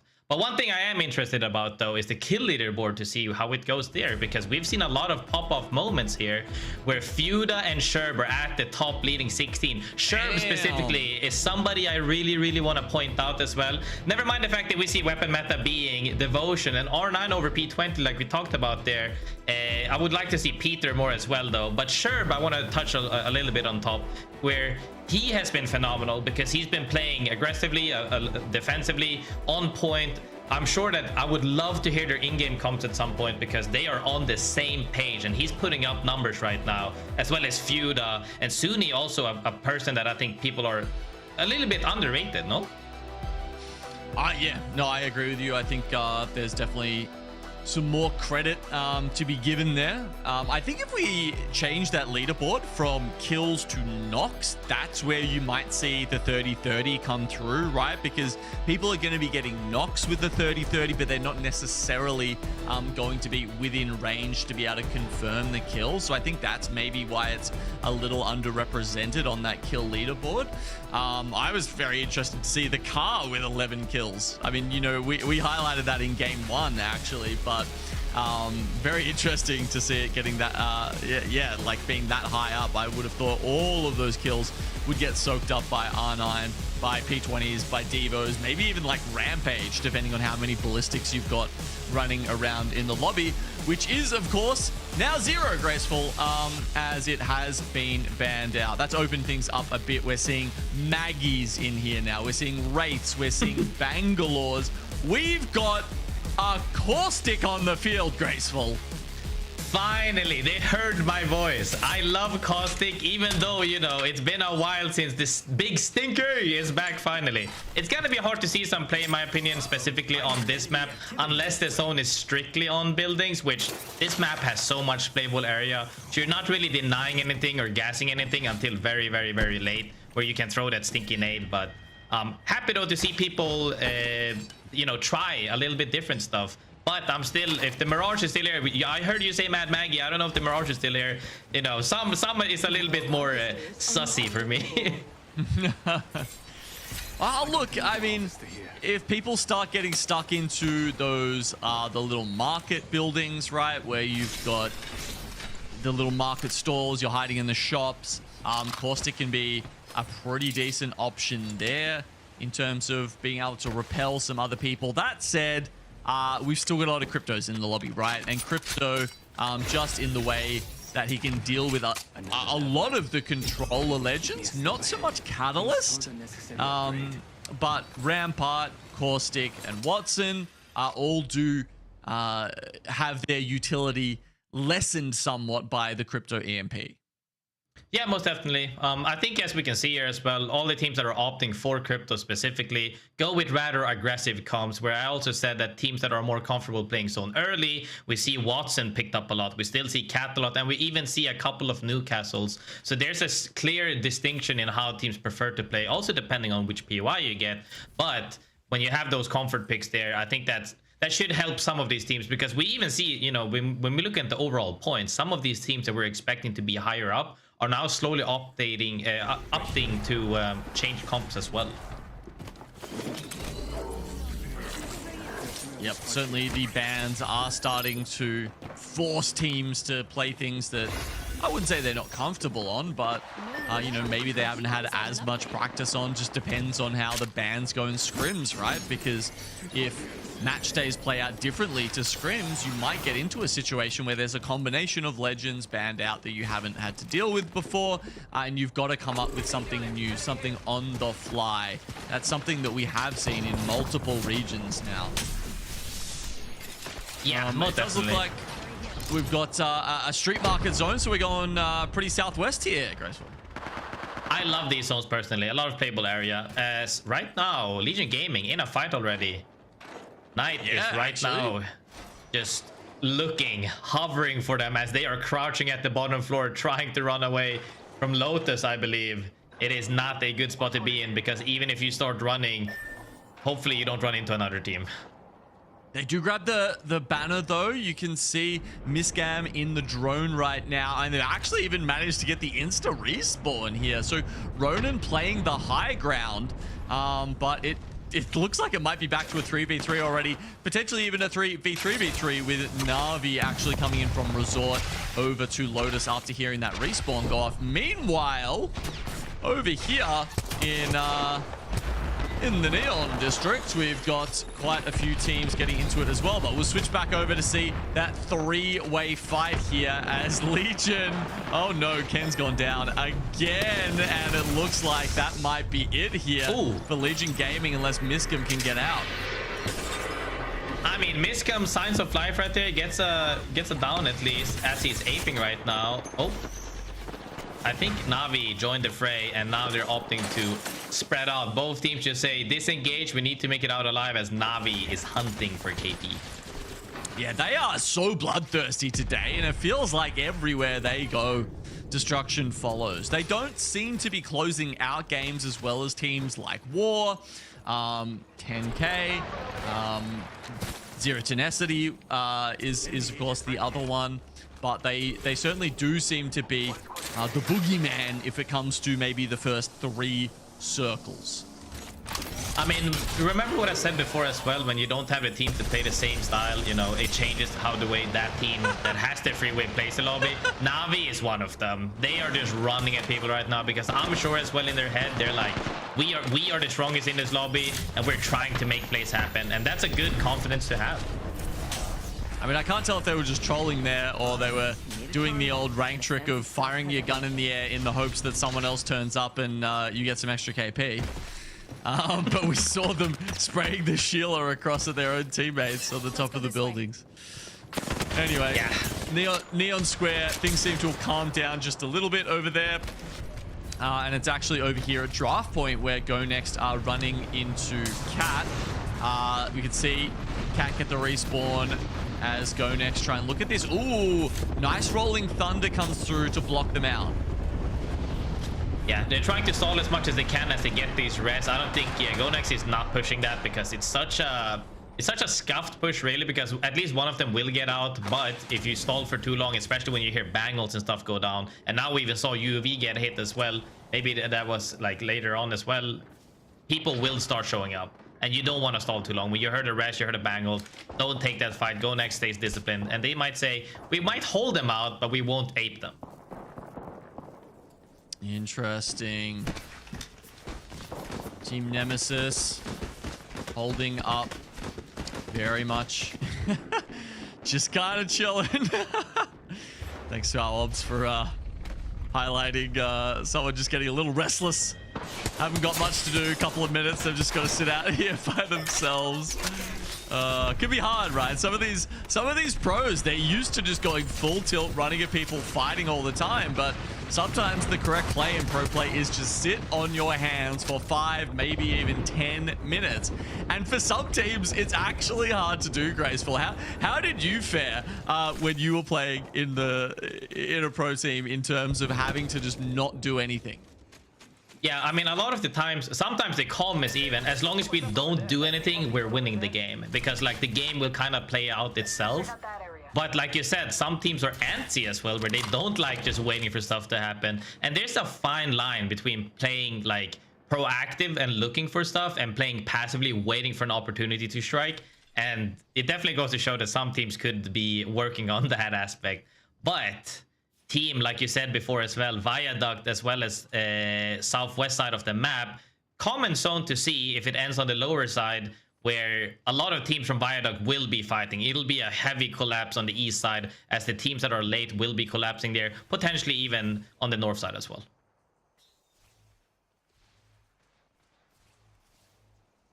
And it is the north side that we're sort of drawn to at the moment as we look at those 5 teams that have yet to make their way into the next ring.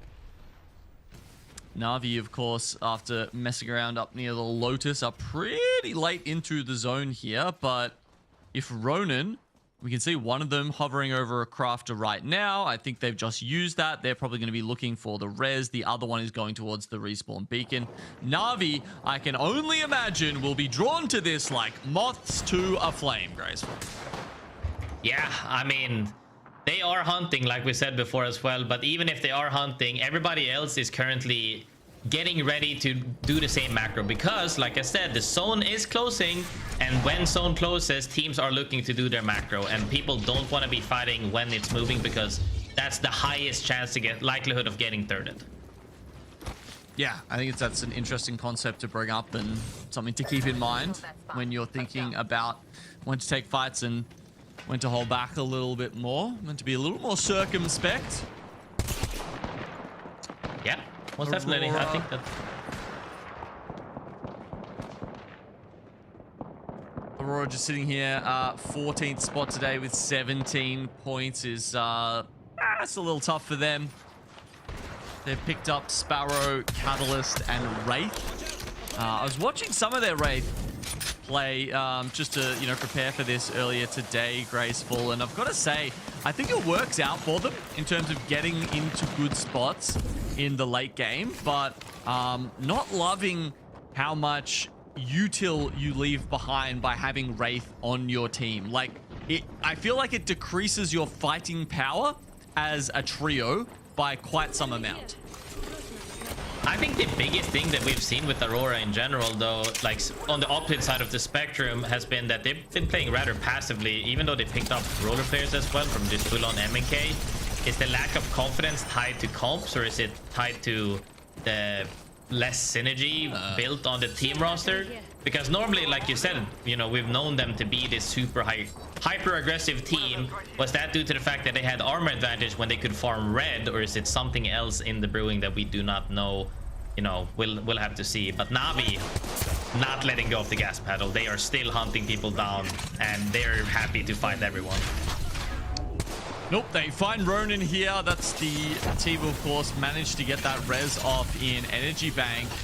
And interestingly, Na'Vi playing Edge with Rampart. That's not two things that you generally see go together, but Na'Vi are going to be the ones making that work here. I mean, you know, you slow a target down with the EMP, even having enough DPS to get them off the energized zipline. Of course, you're taking 50% less damage getting on top of that. So you really need something solid to cut through it, and it's Uchako's Sheila in this case, as Hilaka actually gets knocked first, gracefully.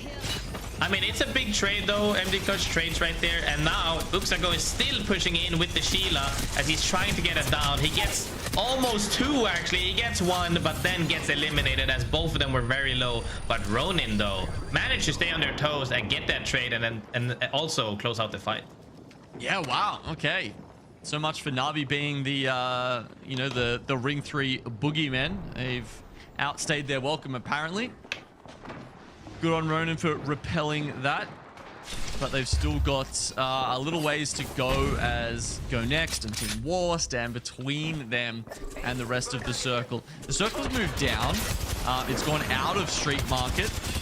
And now it's teams like Atlas, Aurora, Reply Totem, who are looking like they're in pretty good spots. But essentially, we're going to see teams like Cat up here go up against Zipline Mafia, Dragons, and Cybercats as they try and rotate out of Street Market in another few minutes. Yeah, it's going to be heavy action on the northern side here as the zone pulls further into Viaduct. It's definitely a zone where you need to be looking at the chokes, like middle choke, also western choke, where people will be fighting for a power spot to close out the game. Eastern side, you can everybody can coexist because it's literally like 4 heights difference. So many teams can coexist there, but everywhere else you have to fight for something. As Ronin right now, still hot from the earlier fight against Na'Vi, takes down Henchman. However, Hoodie over peaks as he gets smacked immediately on the side. It's a rough one for him. Interesting. Ronin playing Mirage Maggie Pathfinder here. That is a composition we love to see succeed, but with those first couple of knocks, it's going to be very tough. And especially if you're talking about teams that are hot, there's no one hotter in this lobby right now than Team War. They run straight past the Bangalore ult. If you can get past that before it pops, it essentially comes to nothing, and you can see the Devo from Sherb. No wonder this guy is on top of the kill leaderboard right now. Dragons go down. Team Nemesis are here, and they're potentially looking to end Team War's run in Game 5. That was still solid pickups of KP and a little bit of placement, but rather KP from War. Stay proactive still. Almost had that swing. I think if they triple swung, they would have made something happen. But War is not going down without a fight, but it's gonna be really hard when 3 people are swinging you on the same pace, as we see Nemesis. Very clean triple swing there. Arctic couldn't do anything. They divided the damage between them by sharing damage and then took him down, and now War is just down to one last player trying to rat as Nemesis got KP. No! The Mythic bin is open, but the Kraber and helmet aren't taken? Oh man, that just hurts to see. Oh well, cybercats, they got other things to worry about right now. And that's Team Cat really just giving it to them. Once again, we've got the Meow showdown here, as both teams, they can't actually finish each other off in the end. They'll just have to lick their wounds and continue onto the circle. Zipline Mafia and Team War here following up behind them. It looks like Sherb, as a solo, tries to go for the no-scope, and it's the Devo that is his best friend. Stops to get a shield swap. It almost killed him. He almost died to the zone for that, but regardless, it was too much to ask.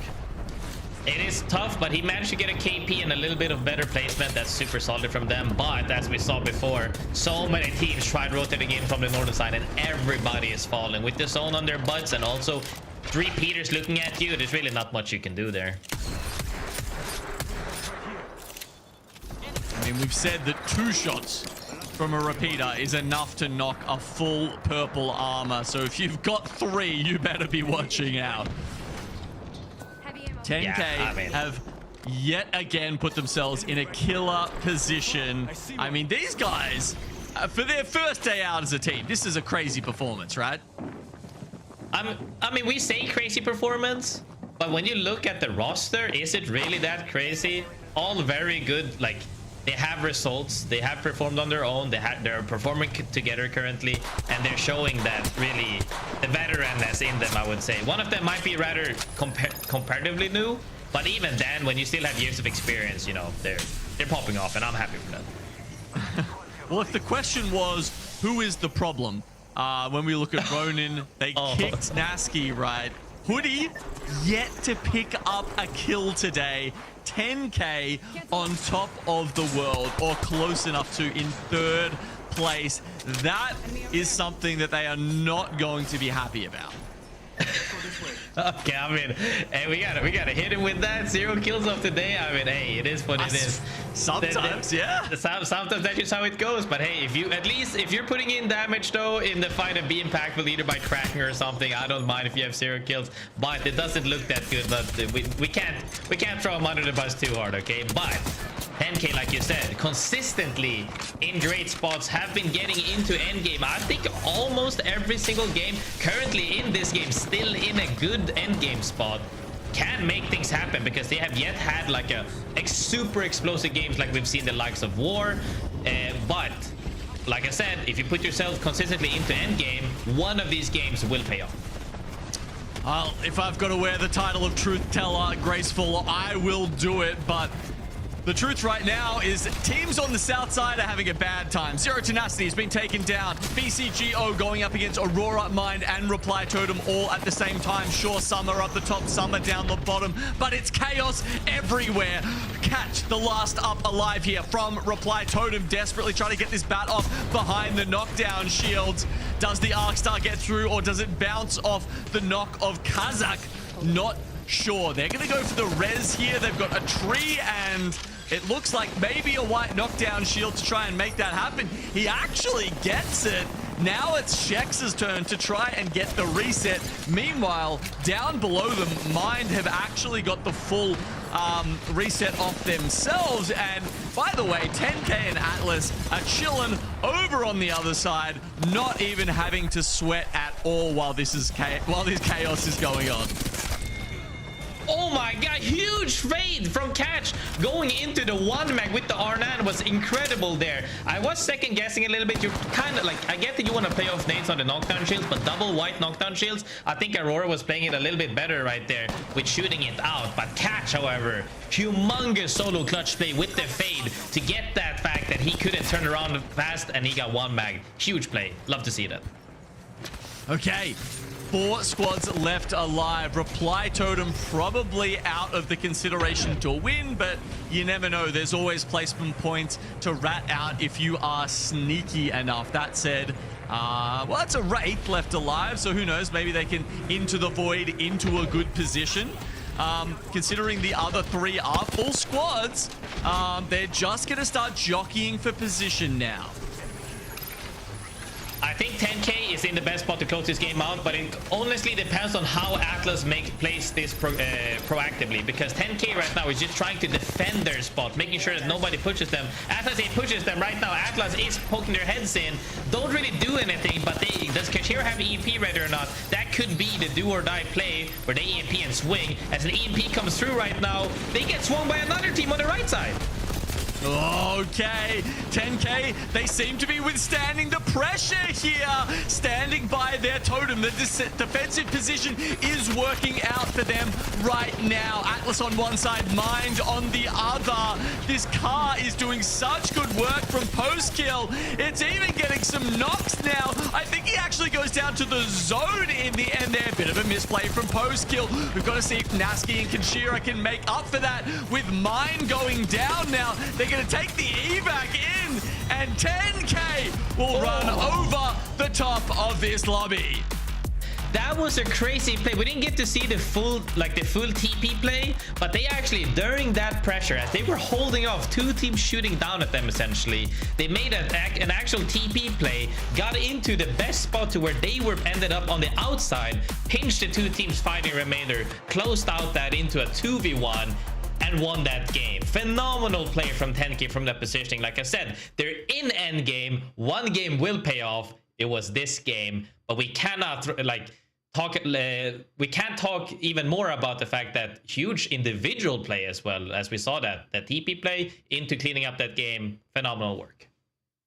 Yeah, I mean, even the Watson coming in clutch there, you know, flinging fences around aggressively, right? Obviously, a legend that we know more for her defensive abilities, but if you're good enough with the fences, you can certainly make something happen. All right, we're going to have a look at the results here after match 5. It was Pathfinder banned out, and we got a 15-point game here for 10K. Atlas following it up with 17, and as we look around here, Graceful, actually a very even spread, more so than we would usually expect. Teams down in 15th getting 7 points. Team War getting 9 points. Yeah, very evenly spread. This is the complete opposite of top heavy. This is just a even spread across the board, because everybody's getting points. You're getting points, you're getting points, everybody's getting points. And even here, I would say, even on the stats, never mind the fact that mine only had 1.2k damage, still solid though, but very evenly spread outside of Tryhard Thor, which by the way is a really good player, young and has been grinding for a long time. Showing up here in Pro League is a great way. All right, let's have a look at how these series results are shaping up with 1 game left to go here in day 8 of EMEA. It's a tie at the top, so this is going to be a fun final game. We always love it when teams are close going into that final game. It means that Team War, Zero Tenacity, and 10K could all take this out. No one else is even close to getting a podium finish right now. You know, Team Nemesis, Cat, Na'Vi, SJP2, they are all playing a completely different game right now. Graceful. Yeah, I mean, and also looking at that 10K, you know, they have to get top 3 several times, and they're very happy in the spot they're in. All the other teams, however, playing for just making sure we get up the leaderboard a little bit, but that's just, you know, we're gonna have to see after that, because now coming up shortly for the last match, but before that we're gonna take a small break. So I hope you guys grab some snacks, grab some drinks, relax, and come back for the last full packed action match.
Welcome back to the last game of EMEA. Graceful. I mean, match 5 was wild. E-District has given us something to think about already, and we've still got another map coming up, or rather another match coming up. It is not another map. We're staying on E-District, guys. Don't worry. I mean, the amount of individual plays have been off the charts today, because never mind the fact that we see team plays a lot, but seeing these individual plays like we saw in that last game was crazy. We see Peter shots across the board here, but not only that, we saw a Wraith fade into 1 mag. We saw fence plays from Watson. How long has it been since we saw fence plays? Yeah, it's been a while. It's been a second. Like, a lot of times fences just get ignored, but this is something that really caught my eyes, is the play on the bridge between Reply Totem and Aurora. I kid you not, like, I was Pikachu shocked face emoji backstage watching this play happen from Catch when I was sure that Aurora were gonna win it. Oh, look at that slide. Like, when you fight, and a lot of these people are roller players, he just went from a back and forth to make sure that, hey, you need to keep looking at me. Slid past and 1 magnum. That was crazy. But even here, post, please, fence. He fences perfectly, and he even stuns 2 people with the fence to survive, to stall for this pressure here. As during this whole time, even though he goes down here, he gets the aggro as Nasky TPs across, now puts the other 2 teams in a pinch, wins the game from here, as then at the end they just step jump on Tri or Thor. But still, wow, fence play into TP play into closing out the game, phenomenal. And for those of you that have been watching competitive Apex for a while, as soon as I saw that end zone, I was immediately thinking about Team Liquid at the Open, winning from that exact same place. Yeah. 10K, their experience, their competitive Apex knowledge really shining through to get them their 2nd win today. Now the second team to have won 2 games. It is a battle between 10K and War when it comes to these wins. And War still very much, actually both these teams still very much competing for the first place on the leaderboard, but War within a bit of an advantage just because they've been so aggressive. Another tool for that aggression now taken out as Pathfinder is removed.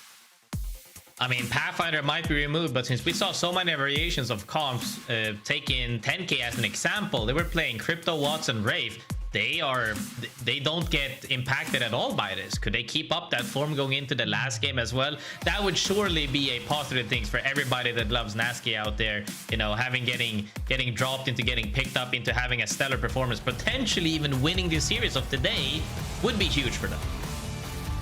And we are so close to finding out who that series winner will be, who's going to walk away with, well, not just bragging rights, but likely a spot in the regional finals, because some teams certainly need it. 10K, remember, coming into today, needed 13 points to clinch what is a likely regional finals position.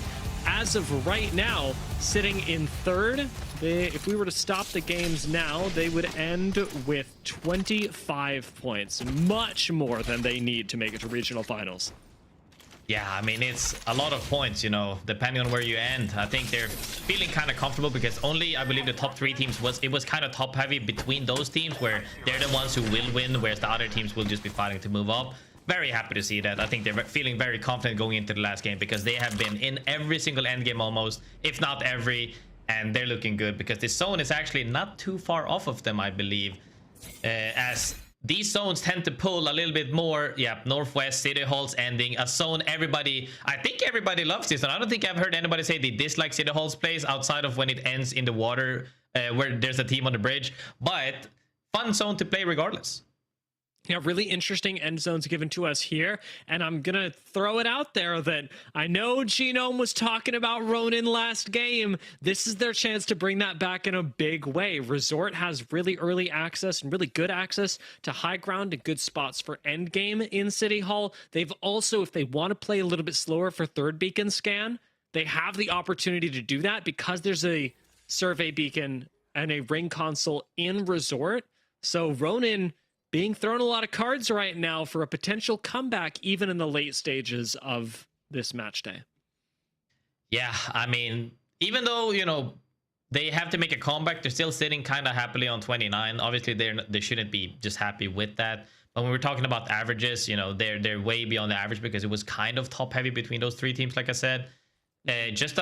Honestly, not even a crazy game they need. If you just get a solid game, top 5, a couple of KP, you will move kind of quickly up that leaderboard. So if they can get themselves that with the zone that close to them, they should be looking pretty happy with that if they can find out where the zone is going.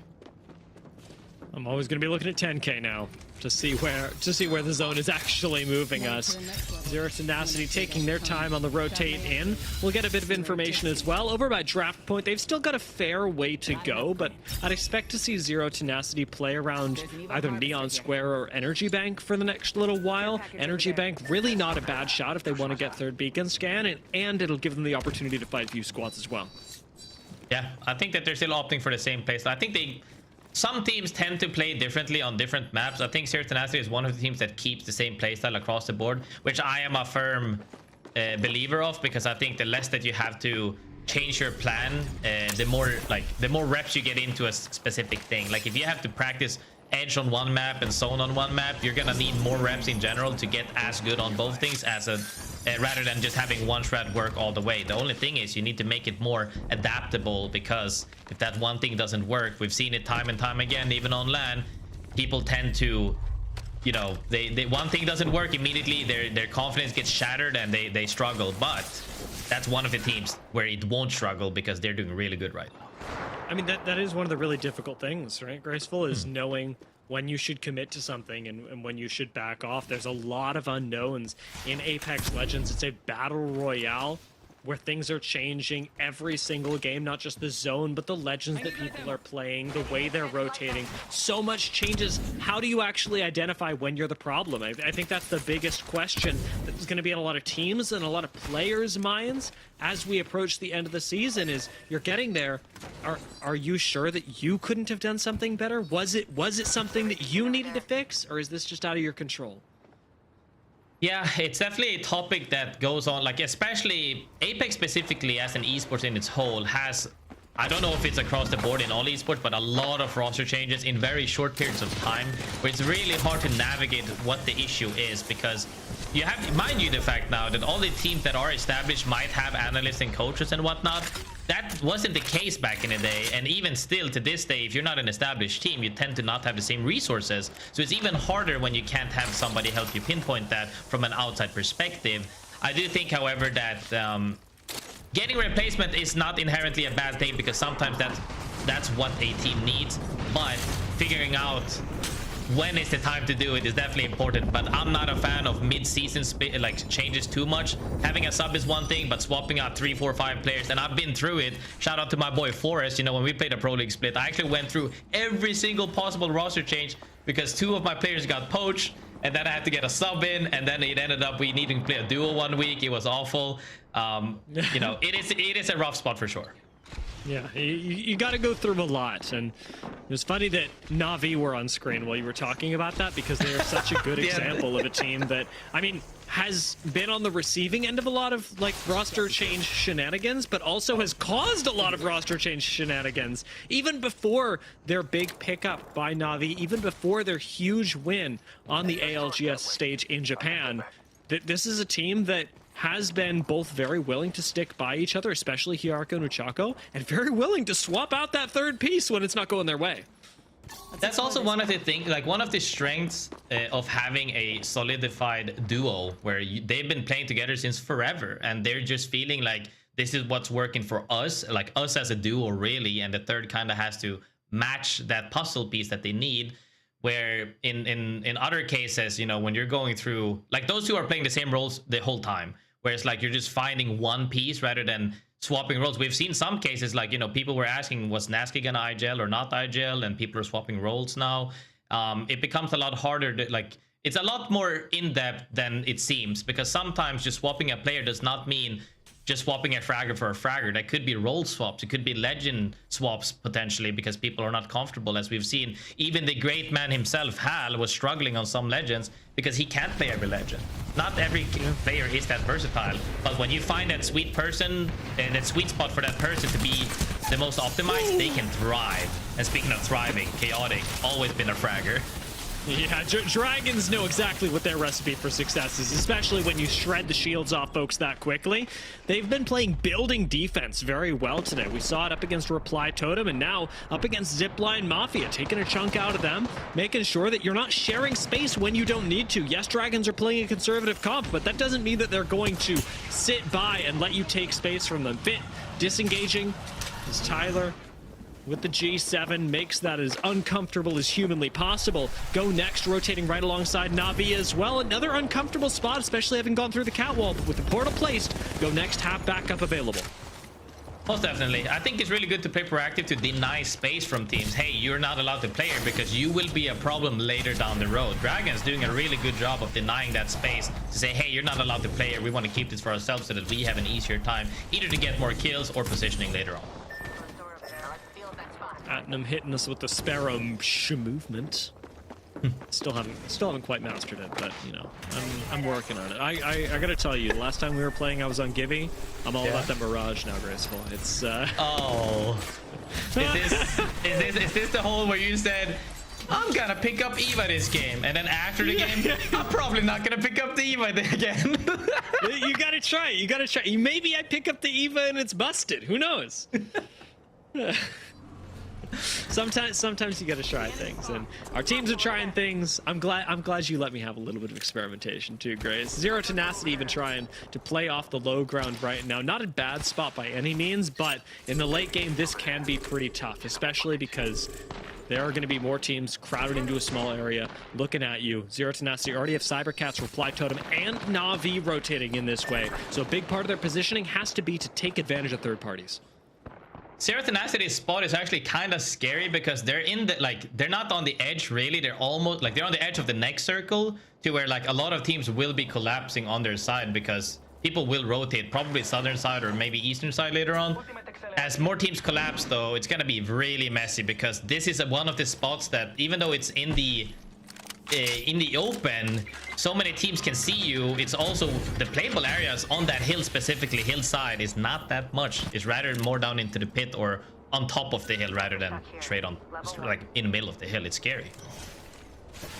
Nice to see that Kazakh is also human. I'm not the only person that accidentally swaps my weapon when moving up to an arsenal simply to upgrade something. So, you know, a little bit of happiness for Dia here as I realize that it's not just a me problem. Aurora sitting up top, though, will have to give up this base pretty soon.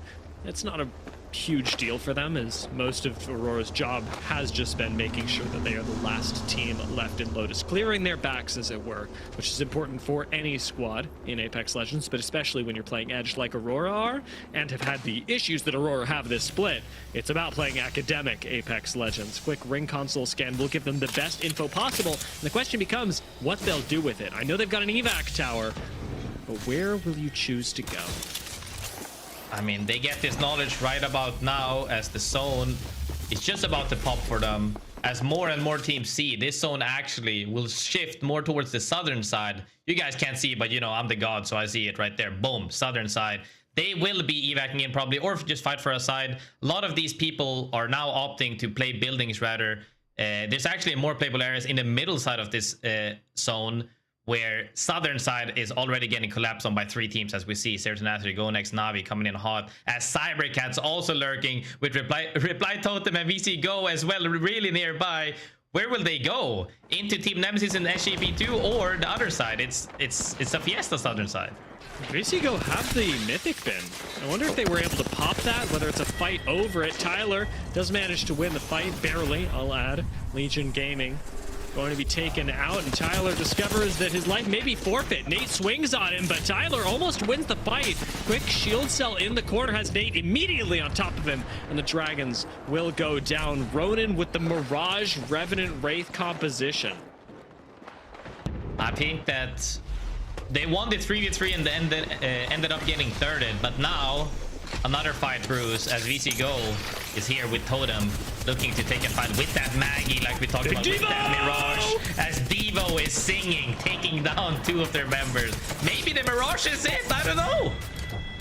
That actually might be it. I mean, tier does go down, but kind of should be able to res everybody. Zero Tenacity don't get the chance to pull off the third party. You see how crazy it can get when you're able to catch people off guard. Zero Tenacity getting caught off guard by the damage as GoNext now are looking for a way in. Micey's got the defense laid down with the catalyst, but a few more seconds on the next Pharaoh Fluid will actually let them stick a res. Nade into res could be the move, and we're sticking it. VC go down, so do Reply Totem. I mean, really good stalling with that cat spikes into nades there. That's actually how you need to play it. Like, super good stalling by Missy right there. But now, GoNext still trying to kidnap somebody with that TP. Doesn't make the play. I believe that is probably their call to not make a play from now on. But there's still too many teams nearby as Navi is just waiting as well. Zero Tenacity now biding their time. The ult Excel won't get Micey his cat wall immediately, but it should secure it at least for the next zone, which means that Zero Tenacity have to be very careful. Playing next to Navi, you can't just be expending the cat wall for nothing. It has to gain you something, a position, a team wipe, anything. As Atlas look for a team wipe of their own. Stinger Bolt into Caustic Gas shuts down the push from Atlas. At first I was like, oh, what a nice shot, and then the one thing I saw was, wait, is that real? Is that Caustic Gas? It was Caustic Gas, and they're now getting pushed in the stairs. Trix goes down almost immediately as now the Caustic with the Devo comes out as they're trying to finish up this fight, and 3 people of Atlas goes down. That's a caustic difference, actually. That's all it was. SJP2, they know what they're cooking with. They are cooking with gas. Team War walking up on him. We'll see if the caustic barrels make a difference. Here is 7. Miraculously doesn't go down, but Arctic with a PK whiffs like 8 shots in a row and has to back off from Team War. Now finally gonna dip in there, get pushed back, get taken down by the Devo. It's a caustic difference again. Sherm swinging out, tries to correct the mistake onto 7. It does get a nice one clip backing away, but Team War, they lose the fight. They're going to lose these 2 kills. And we're likely going to see a res on the outside. Big damage being dealt. SJP2, though, still waiting for this catalyst wall to expire to get everybody back into the game. Denze finishes off the kill on War. 10K. Now looking at this. I mean, SGP2 playing that phenomenally. Next, like, even though the 3P was lurking, they still managed to throw it, like, turn that around and win the fight. Even though it was a huge throw by that PK play, Sherb still showing up and saying, hey, I was there, I won mag somebody, at least I did my thing in the fight, but they do fall there. As Tenacity fighting currently against Navi and takes them down. But will they have time to walk in with the reset? Doesn't look like it. Ooh, is this in? This is in. It's in. Oh my gosh. And they get the reses here as well. You know, if they have an ult excel, Zero Tenacity may even manage to pull off a Wraith portal for next round. They're basically unpushable in here, and GoNext aren't the team running the Mad Magging. Henchman's still going to go for it, swinging on Zero Tenacity. This is their time. They beat Henchman. He's down. I mean, they trade, but they can't push off of that. This is actually a fortress. This is in their favor to where nobody can push. Also, because of cat spikes, now Feud are looking to try and make the play as well. Everybody's in an uncomfortable spot except these guys right now. Yeah, Phoenix, immediate EMP. I like that Zero Tenacity at least pretends to play aggressive, because while they can't push through the Stinger Bolt and the Pharaoh Fluid, they can certainly make this as difficult for the team on the outside as possible, and maybe inherit a squad to come in and third party with them. Remember, Zero Tenacity is still waiting for the portal, and looking at the perks that have been taken, I'm seeing a portal in their future. As it turns out, they don't even need it. Fuda walks out here. Kinda is gone. What is happening? Zero Tenacity with the 007 style secret agent play. Now have Fuda on the outside with just henchmen left. It's a one clip off the R99 and Fuda saves the team. Fuda, humongous plays. I was thinking if they were gonna wait for the TP play or not, since they were really close, but he just goes out there and takes them out. That's great from them. They were in a tough spot because they were getting looked at by Peters across the map essentially, but super clean reset there. Managed to crawl their way into a corner and then got the reset.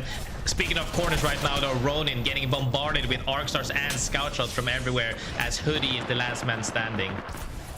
Sticking the res, invisible in the corner. That's how we like it. Unfortunately, the 30-30s continue to harass Hoodie in that catalyst wall. It does not mean good things for him, I'll tell you that much. Zipline Mafia, they throw a few shots in here, but I'm still seeing Hoodie alive, really weirdly enough.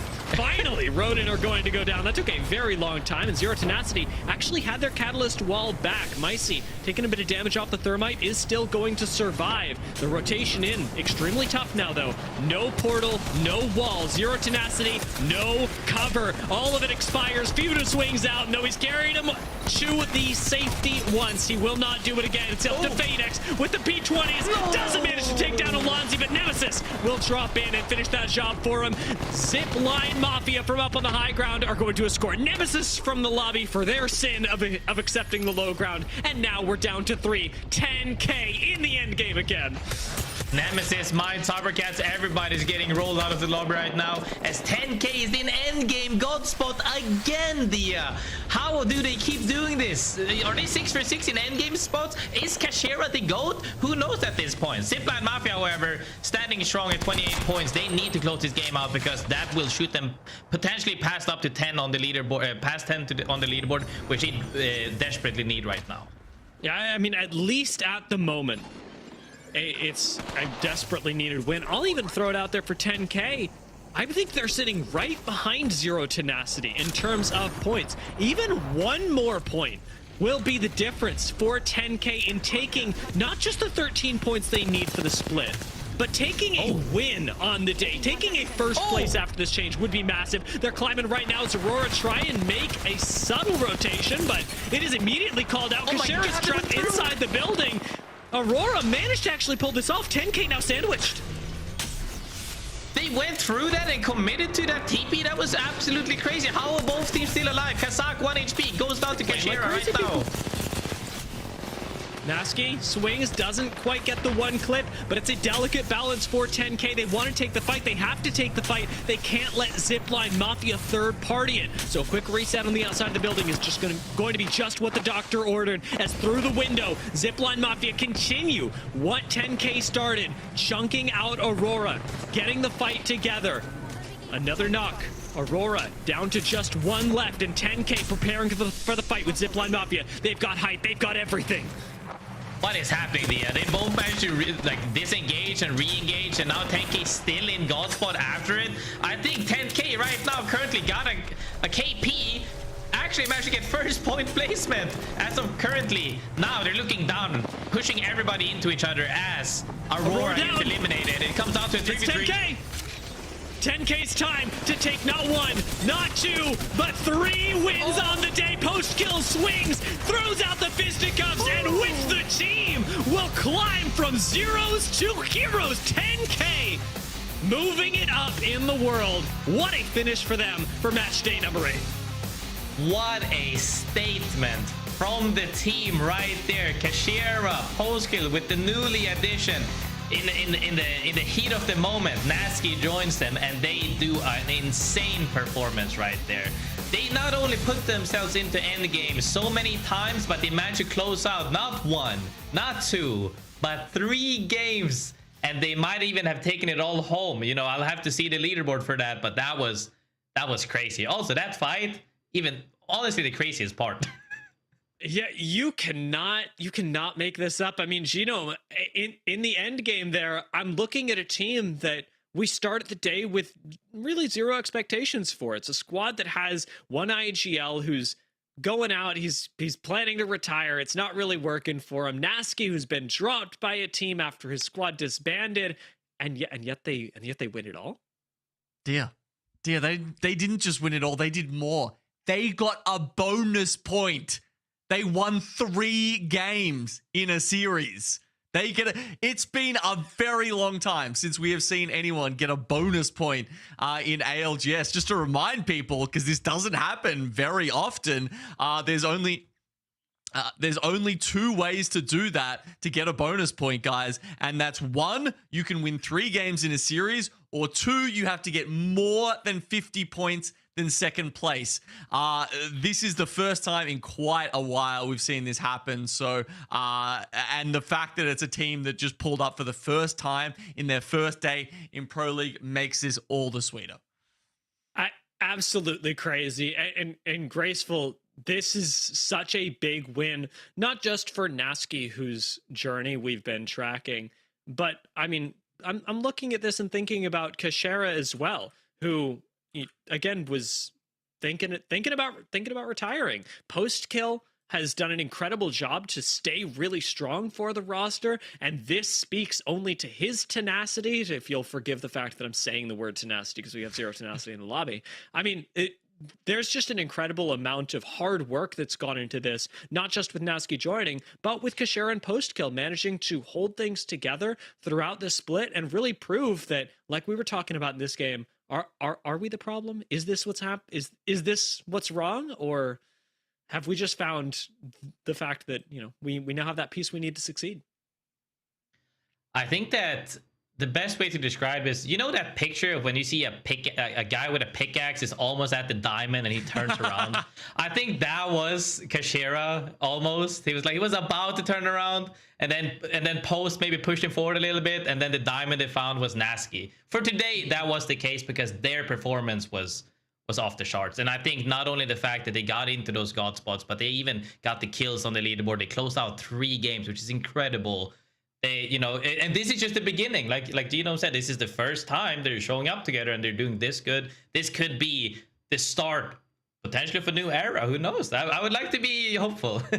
you know, you say that, and it's interesting that you say the start of a new era, because I felt that way once Na'Vi, or now Na'Vi, ended up winning champs. Was we have all these really historied IGLs in EMEA. None of them really have been able to crack the formula for the win, with the exception, and I'm going to throw this out there, I know, guys, with the exception of Hakis, who has kept it together for Alliance for a very, very long time. But as soon as we saw Na'Vi win, or GoNext as they were then, this split, I mean, think about the older, more experienced IGLs of EMEA. They've really struggled. We've had Swinny, who, yes, you know, has undergone some pretty serious roster changes. We've had Kashira, who's never quite reached as high as the second place that everybody talks about all the time.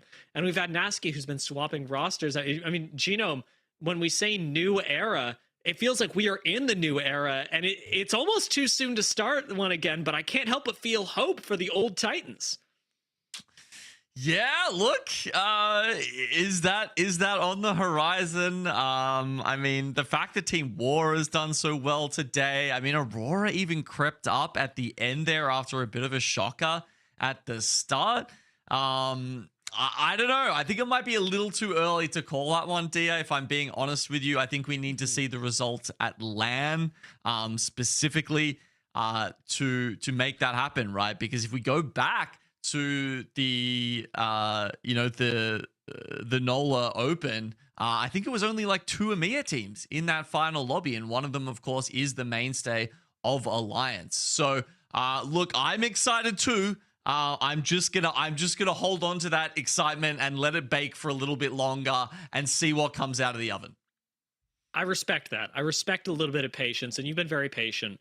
And so I'm going to give us the overall leaderboards here at home, because these are the squads after this match that ended up with, well, you know, the points, the win, really the huge story here. 21 points for 10K. It isn't quite reaching the average that you talked about at the start of the day, Genome, but given that it's their 3rd win, it is going to do plenty for them. Zipline Mafia, half of the win just snapped away from them at the end. I felt a little bit bad, Graceful, because we're talking about this 10K Aurora fight the whole time. Zipline Mafia felt like a casualty in that end game, getting reset on, getting pushed. 10K really managed to use Zipline Mafia to find themselves yet another win. 79 points for the day for 10K, putting them a healthy margin above Zero Tenacity and Team War. And so we really do have a fun story at the end. Graceful, the team that played zone did end up beating the teams that played aggressively for the kills. I mean, they did, like I said, they got into pretty much every single end game, and these points really show that, you know, 49 placement points. But never mind the fact that they had the 4th most kills in the whole lobby, sitting at 30. That's still, even though you play zone, you can still play proactively, and that really goes to show that, you know, understanding that zone does not just mean holding a building, but you need to actually be proactive and get those KP as well, and they did succeed in that. So that's a good, super good spot. Leaves them in the 11th now, right? Is that it? Ooh. Is this before? Yeah, it is. Yeah, this is as of right now. These are the current overall scoreboards for EMEA, and those 13 points that we talked about 10K needing to push themselves into regional finals qualification, they crushed that. Up to 11th now. SJP2, another notable entrant, and Aurora making their way healthily towards regional finals. Looking really good, and I'm tossing my focus towards the top of the leaderboard as well. 3rd and 4th for Team War and Zero Tenacity. Genome, absolutely squads to look out for, and teams, players even to look out for. Definitely coming from Zero Tenacity in this case, not to spoil too much, but we've got our Sony in-zone kill leader to talk about, and that is none other than the most tenacious man out there, Fuda. Actually tied with Sherber for most kills. The tiebreaker likely being Damage, with the Devo finally taking out the P2020s. It's been a little while coming in the meta, guys. So if it's your first broadcast in a while, Devo topping the charts today for the deadliest weapon overall, Gio. Yeah, we just see the 30-30 creep in there as well. Don't know where that went missing before, but certainly the Devo popping off. But so are these two lads, Sherb for War as well as Fuda for Zero Tenacity. I mean, they were the teams that were putting in the kills, as we saw the winner on the day. 10K were actually getting most of their kills from placement points, and that's kind of fascinating here, DR, because they had, if you do the maths, they had about, on average, 8 placement points per game. And that works out to an average placement of 2.5. They were averaging better than a 3rd place throughout the entire series. That's actually so wild. I mean, really impressive. Really impressive play, but when you put it like that, when you use the numbers to tell a story, you got to be amazed. Fuda really using the numbers here. Puts up a lot of kills, especially on Ballistic. You can see after Ballistic gets banned, he's like, all right, I'll cool it for a little bit. But still, very much spearheading for the squad, saving them a couple of times in that end game. It has been a very exciting day if you're a Zero Tenacity fan, if you're a War fan. but specifically if you're a 10K fan. I am so happy to be not only announcing the fact that they've won the day, which we all watched, but to be announcing that we've got Kashera, the man who's spearheaded the squad, out with us today. Kashera, welcome to the broadcast and congratulations on today's result. Yeah, thank you so much. Yeah, it was tough, but we made it. 3 wins. I don't know, I need to calm down a bit, I think. Yeah, like the adrenaline is still pumping. I mean, it is a historic feat to, be able to win 3 games on a match day, and the fact that you did it with a squad that coming into today we had 0 data on. We didn't know how things would work out with you picking up Nasky, especially with how up and down the split has been. And so I know it can feel like a bit of a basic question, but I'm feeling an immense sense of almost relief for you guys. How are you, as the IGL who's weathered this storm, feeling knowing that you just grabbed a first place? Yeah, like for the people that like are following our team, like we have been very unstable. People saw like my tweets of like talking about retirement last week. And it's not from last week, like that feeling is from before. And the sense of relief is just that even though everything is frustrating, nothing is going our way, and the way like I envisioned in the beginning before this year started, I still want to win, you know? Like even if it's 1% chance, even if mathematically, oh, we need to win here, we need to do top 3 there. Like if it's still possible, you still like, as a competitor, you still have that feeling that that makes you want to win, to try to play your game. And today, I don't know, like we did 3 wins, and I felt like we could have done even more. And everyone just came together, Gnaski, posts, and I don't know what to say, to be fair. I mean, I'm so happy for you, Kashera. You know, we tend to talk a little bit here and there as well. I'm so happy for Nasky and Post as well. You guys have been playing phenomenally today, especially getting into pretty much... Did you guys get into 6-for-6 endgame zones, or was that 5-for-6? It was like 5-for-6, I if I'm not mistaken. Like the Jurassic game, we could have went to Godspot. We had the call. I just didn't trust Gnaski when he called it. And then the game like literally finished there. Yeah. So we could have, even in that game, we could have been in the end game as well. Like even like the games that we had, like for example this one that we're watching, like if you guys see our game from Coastal, the rotations that we did like all the way around, the situation that we had, it's just so flawless. And I don't know, it just clicks for us, because my game is a lot like the tactical aspect of Apex.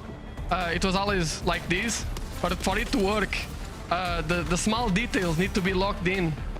And a player with the experience of Gnask, like he helped me a lot, and he understood everything that I wanted most of the time. And when I didn't say anything, he still had like his own ideas, and everything just worked out. And we proved that maybe everyone was saying like triple wasn't key and like 3 guys that can't shoot. Maybe we don't need to shoot. Maybe we just need to rotate. It kind of seemed like that. Like, we were just talking about it on broadcast, how you guys averaged a 2.5 placement. Better than a 3rd placement across the series, like, which is just incredible, right? You've had a couple of different teammates over the years, Kashera. Has anything ever clicked this quickly before? And, you know, why do you think it has clicked so quickly here?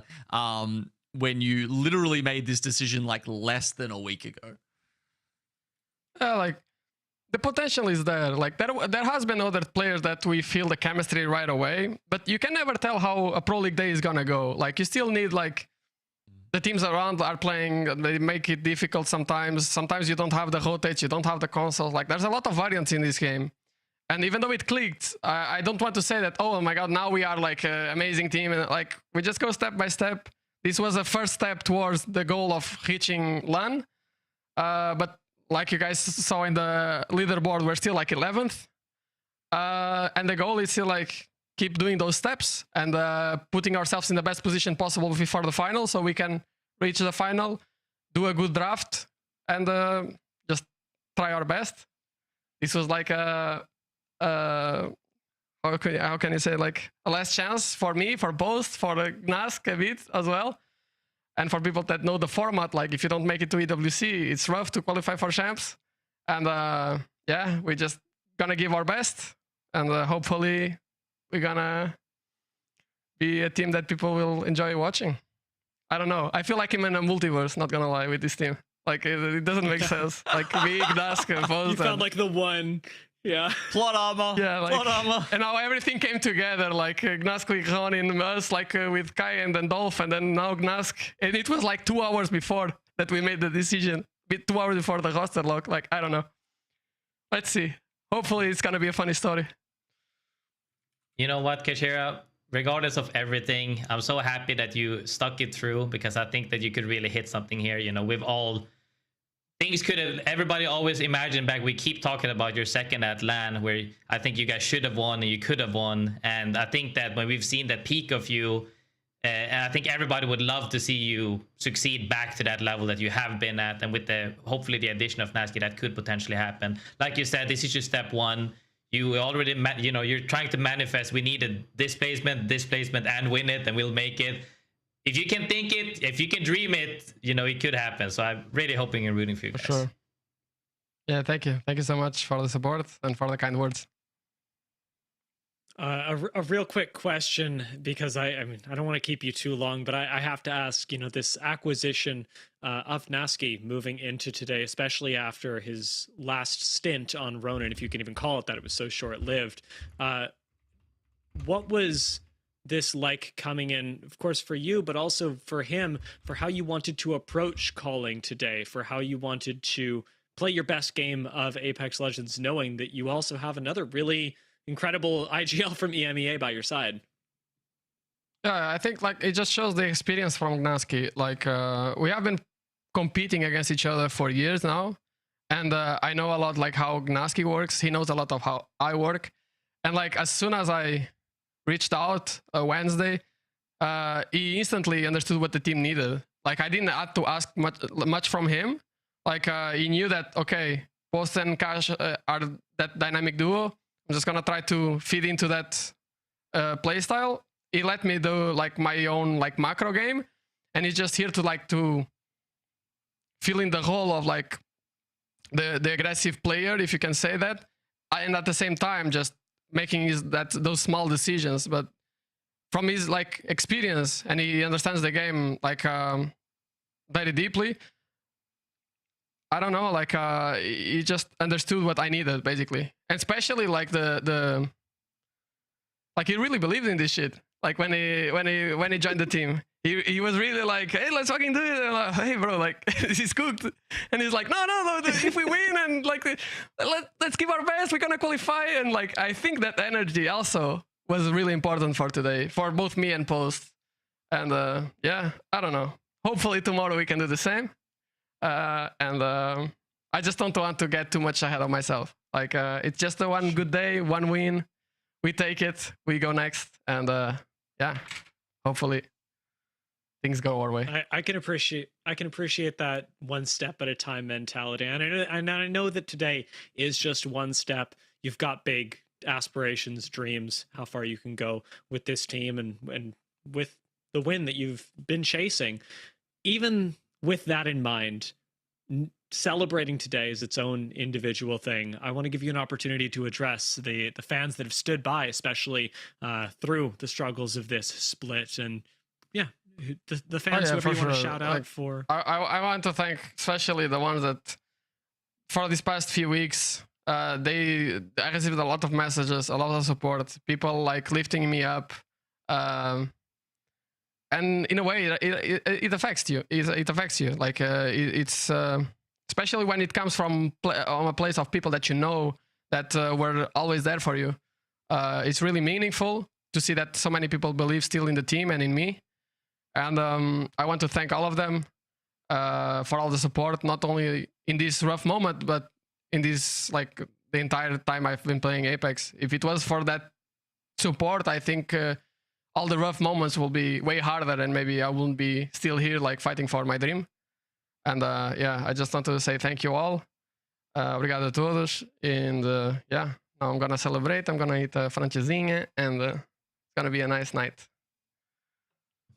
That's wonderful. I mean, speaking for us, we're all very happy to see such an incredible story play out, and thank you so much for giving it your all. And thank you guys. Thank you. Yeah. Have a great night. Oh, it's so wholesome. It's so wholesome. I'm so happy. Graceful. It's been a fantastic day of Apex Legends, and even better, a historic one, as we got to see a team pick up yet another bonus point. What are your final thoughts for us as we wrap up today's EMEA Match Day 8? My final thoughts is that the level, individual level I've seen today, and the individual plays that teams have been making actually takes me by surprise, as more and more players, like Sherb specifically in my head today, has been phenomenal, as well as Fuda. Although you hear a lot about up and coming players and whatnot, they've shown the consistency and being able to play on different perspectives, and it's really good to see that, because I feel like EMEA, especially now, which you said as well, 2 teams, last LAN final lobby was not something everybody was hoping for. I still see the hope, and I still a firm believer of we can make it happen. EMEA has to take home 1 trophy one way or another now for the champs soon. I mean, Kashara said it is just one step. Genome, final thoughts from you for EMEA Match Day 8? Yeah, look, I do see some hope here for the region. Obviously, I think Alliance have always given that to any of our European brothers and sisters, but they need more than that. They need more than the one team, and I feel like we're starting to get it.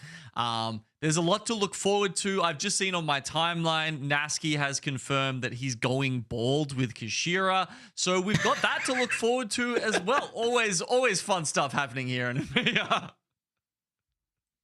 We got folks shaving their heads. I gotta get online. I gotta see what's going on in the celebrations for today. Thank you both so much for joining me. It's been a wonderful Match Day 8.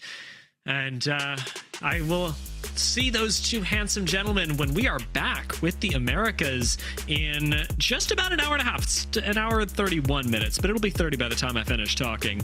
Really wonderful day here in EMEA. Americas promises to be somehow even more exciting. I'm sure we'll cook something up there, because we've got some crazy stories going on over here in EMEA, and even more to Apex to look forward to, not just today, but this weekend, as we will be playing all weekend. We'll see you in an hour and a half for the Americas. Go grab some food, some water, get ready, because your next 6 games of amazing Apex Legends are coming down the pipeline very soon.